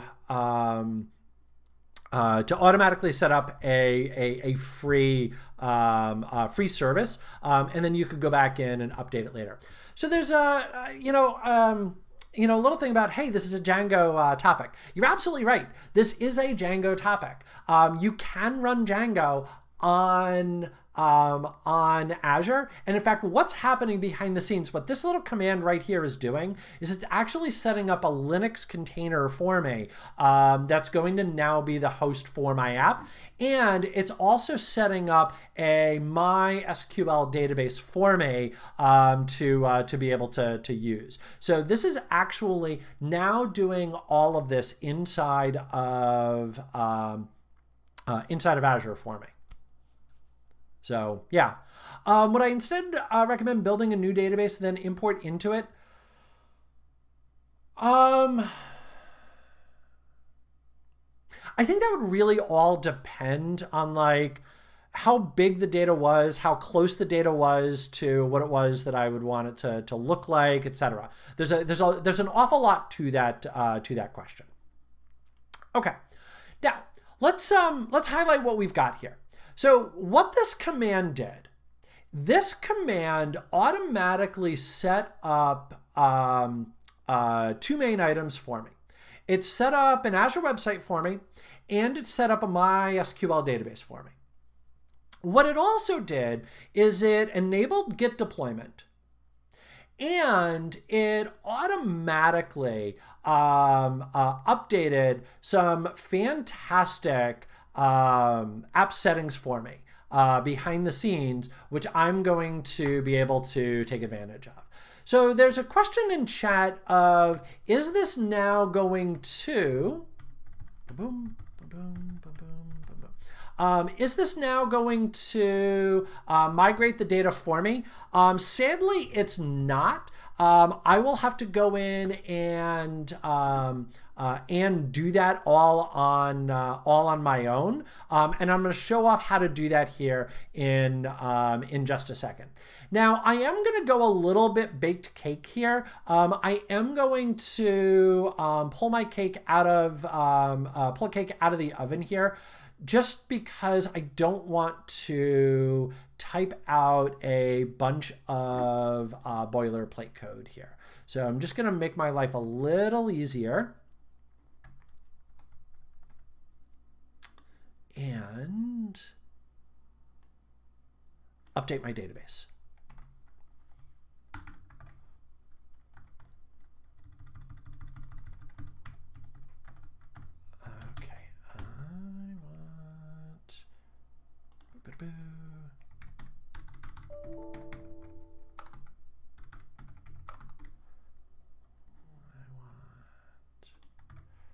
Okay, I'm going to talk about what it is that's going on here in just a second.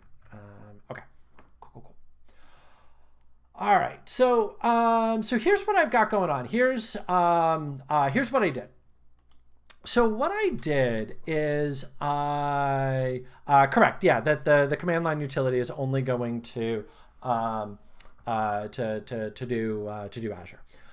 So here's what I did is I went in and I updated my application here to now use my my MySQL database.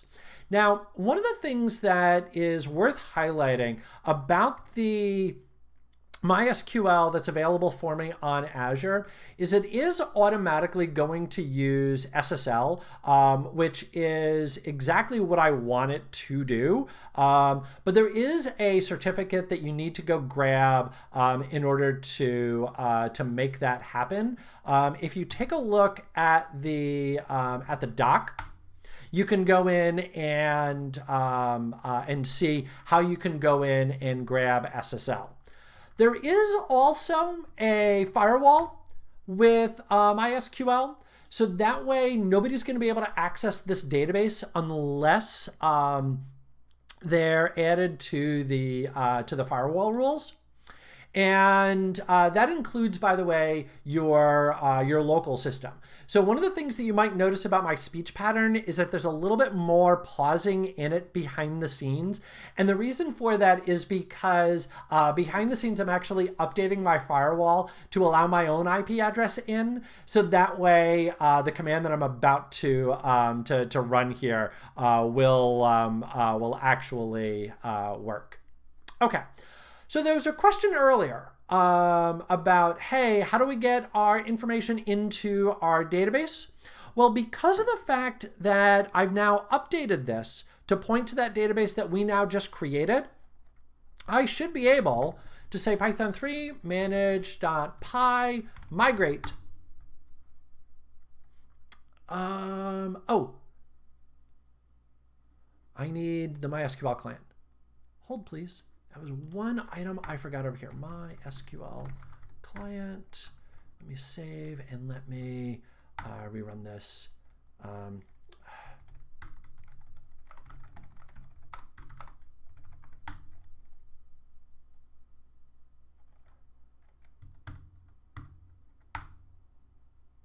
Okay.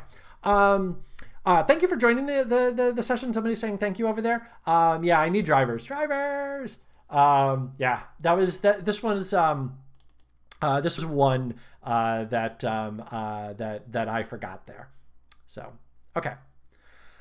So here's what's happening: is this is actually now setting up my initial database for me inside of App Services.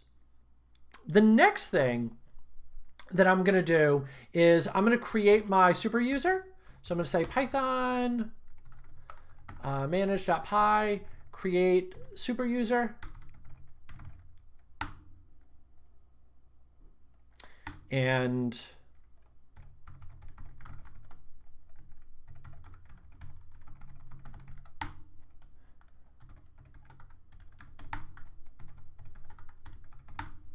there we go, and that was created. So all of this was happening on that MySQL database that I now have up and running inside of Azure. So now what I want to do is I want to deploy. Now the catch about doing my deployment is I am going to need a gitignore file. I'm going to use probably my favorite website, which is gitignore.io. So I'm going to say .env. I'm going to say Django. I'm going to say Python. I'm going to say Visual Studio Code. Create. And this will now set up a gitignore for me. So I'm going to copy that.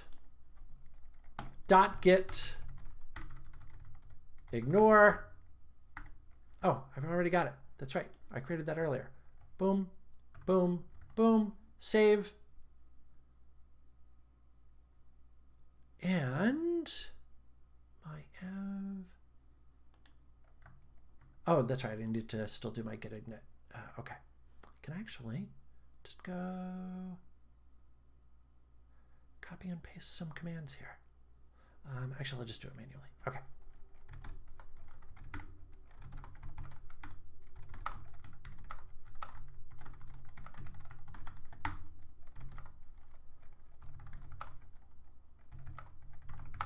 Okay, so what I'm doing here, and I know that I'm moving a little bit fast. I've actually gone over time, but I want to show this on Azure. I'm just going to feel really bad if I don't get this out onto Azure. So I just want to make sure that that I finish that out. Oh, you are on the Get Ignore screen. Thank you. There we go. Bloop, and then. Give me one last second here. I just need to go grab one last piece of information.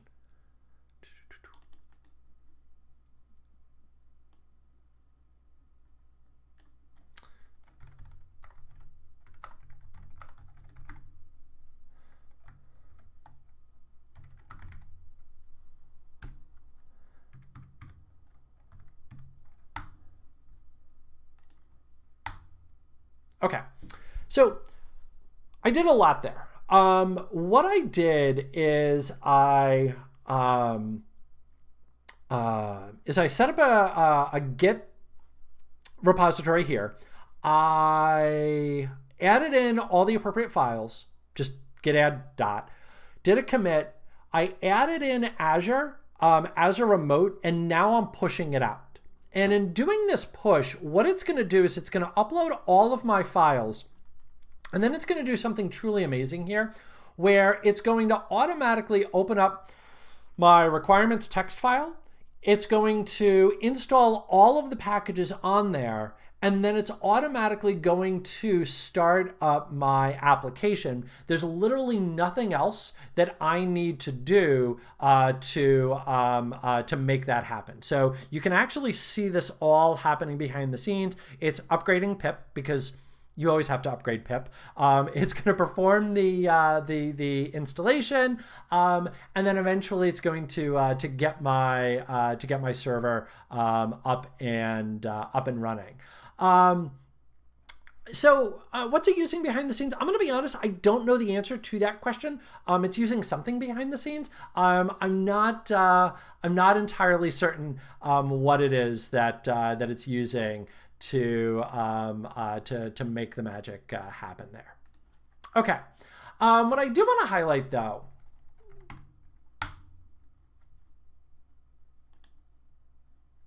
is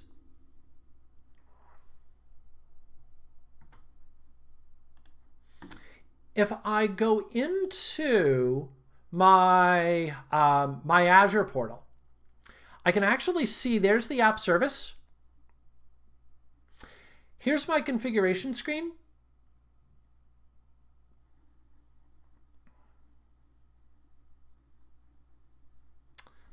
And here is all of the config settings. So if you remember, I set up an allowed host.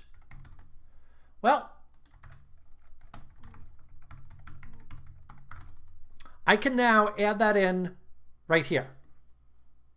And so now that will become available basically just as if I had put it in with that .env file.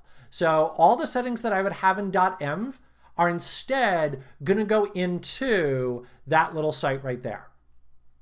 Now, let me go to my website here.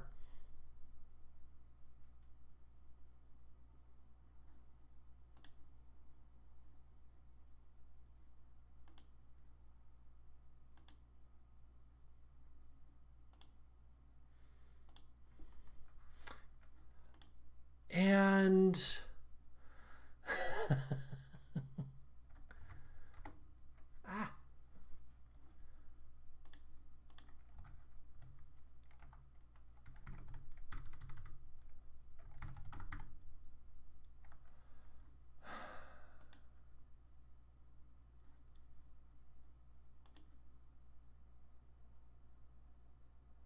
oh, please work for me.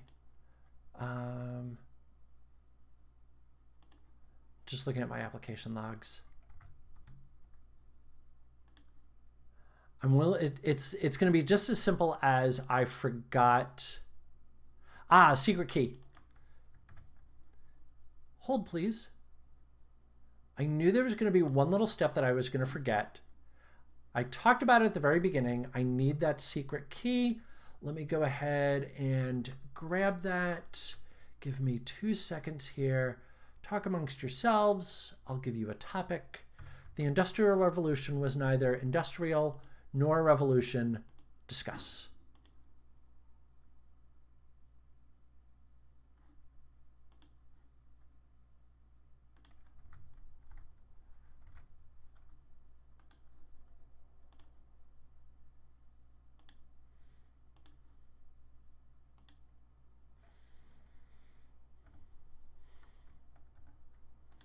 You should be running now.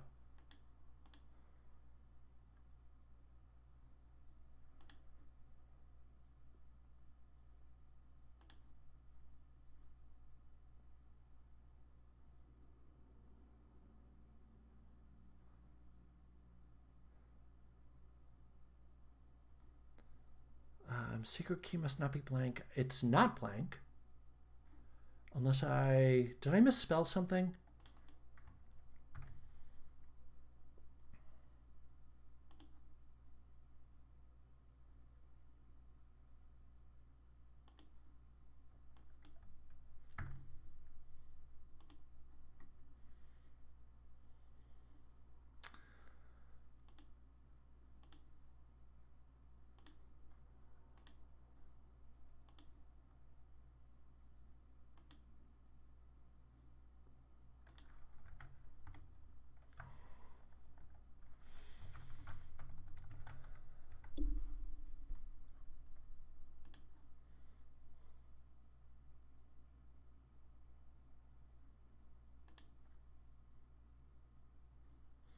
So I said that there was going to be some form of an issue that was going to happen.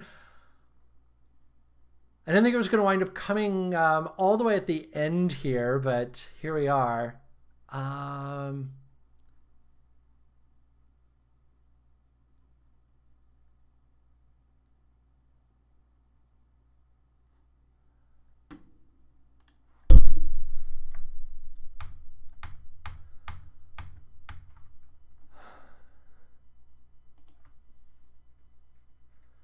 Is there a space in front of secret key? Was there?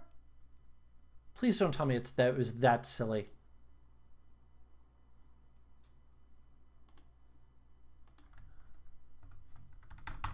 No, just a little bit of white space on the UI. Yeah, no space.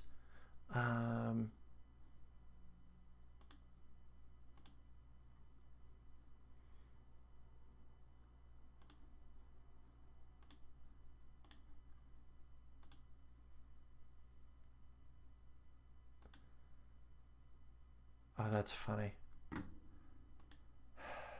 Yeah, no, it was absolutely worth a shot.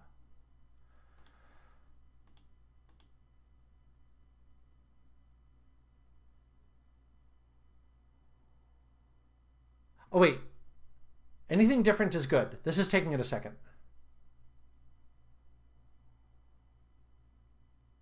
There we go. Okay. You know what I think it was at the end of it all? Yeah, no. I think what it was at the end of it is it was just giving me a cached version. So the mistake was that I had forgot to update the secret key. And then I think what happened from there is it was just taking it a minute to restart. So it was just doing that to make me nervous, which it succeeded. And then that was really the issue there. So let me close all of this out. I'm now going to go into the admin page. The style sheet is not going to display. I was expecting this to happen. The fix for this is to use a little tool called white noise, which will fix this for you. I'm not going to worry too much about this for right now. Yeah, exactly. Yeah, like I knew that this was going to happen. This is an error message that I was expecting, and I always like, whenever I'm doing my demos, to show this happening because people run into this all the time. And there's basically 2 real quick steps to fix this. The first is to enable white noise, and then the second is to set up your static files root for your application. So there's a couple of things that need to happen in order to fix that issue. But it's something where if you deploy out for the first time, you just might not be expecting it. And so that's why I always like to deploy this without it. So that way you can see what happens when you deploy and you forget that. So it's still going to work. It's just not going to look pretty, and that's fine. So I'm going to say Geek Trainer, my password. I'm going to log in, and let me go ahead and add in a shelter.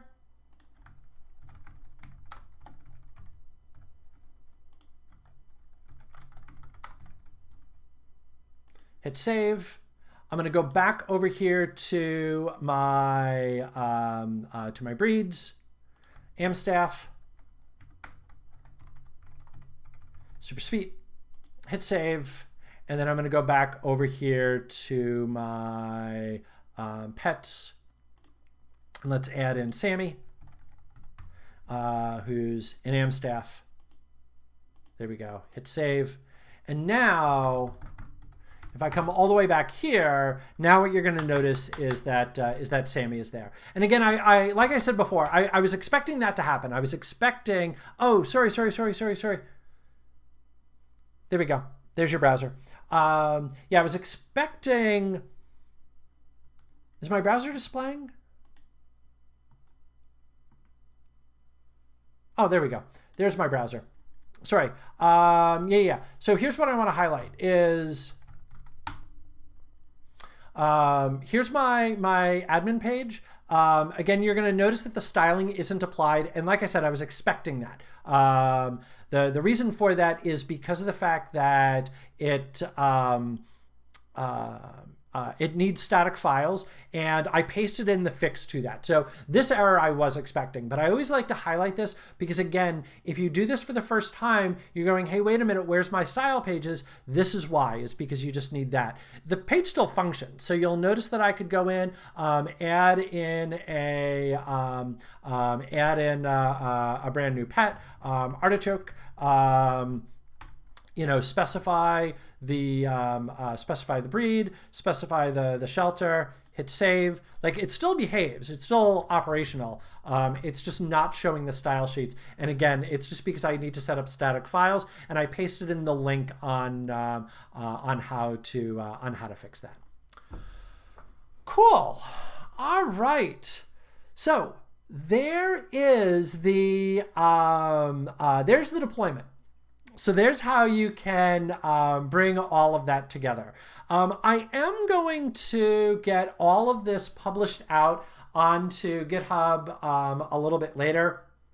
Like I said, this is very much the first in hopefully what'll be a series of these. That the goal of all of this is really just to go in and just kind of play around. And as you see, like, we're going to go in, we're going to make mistakes, things are going to happen. You're going to notice that we are going to highlight an awful lot of like live code and things like that. So that's really the goal, is just to have this be a bit more conversational, a bit more kind of just fun, hopefully, and hopefully that you learned as well throughout all of this. Do follow us on Twitter. Take a look at the Microsoft Reactor page on Twitter. I don't know if Megan is still out there. She should have the website handy. If you want to paste that in real quick about where you can find out more of this. This is going to be posted up onto our YouTube channel come tomorrow. This will be available on Twitch. Hopefully you had a good time. And with that, I'm going to tell you to enjoy the rest of your Thursday, the rest of your Friday, depending on where in the world you happen to be. Thanks again for tuning in, and keep an eye out for more content. Thanks again.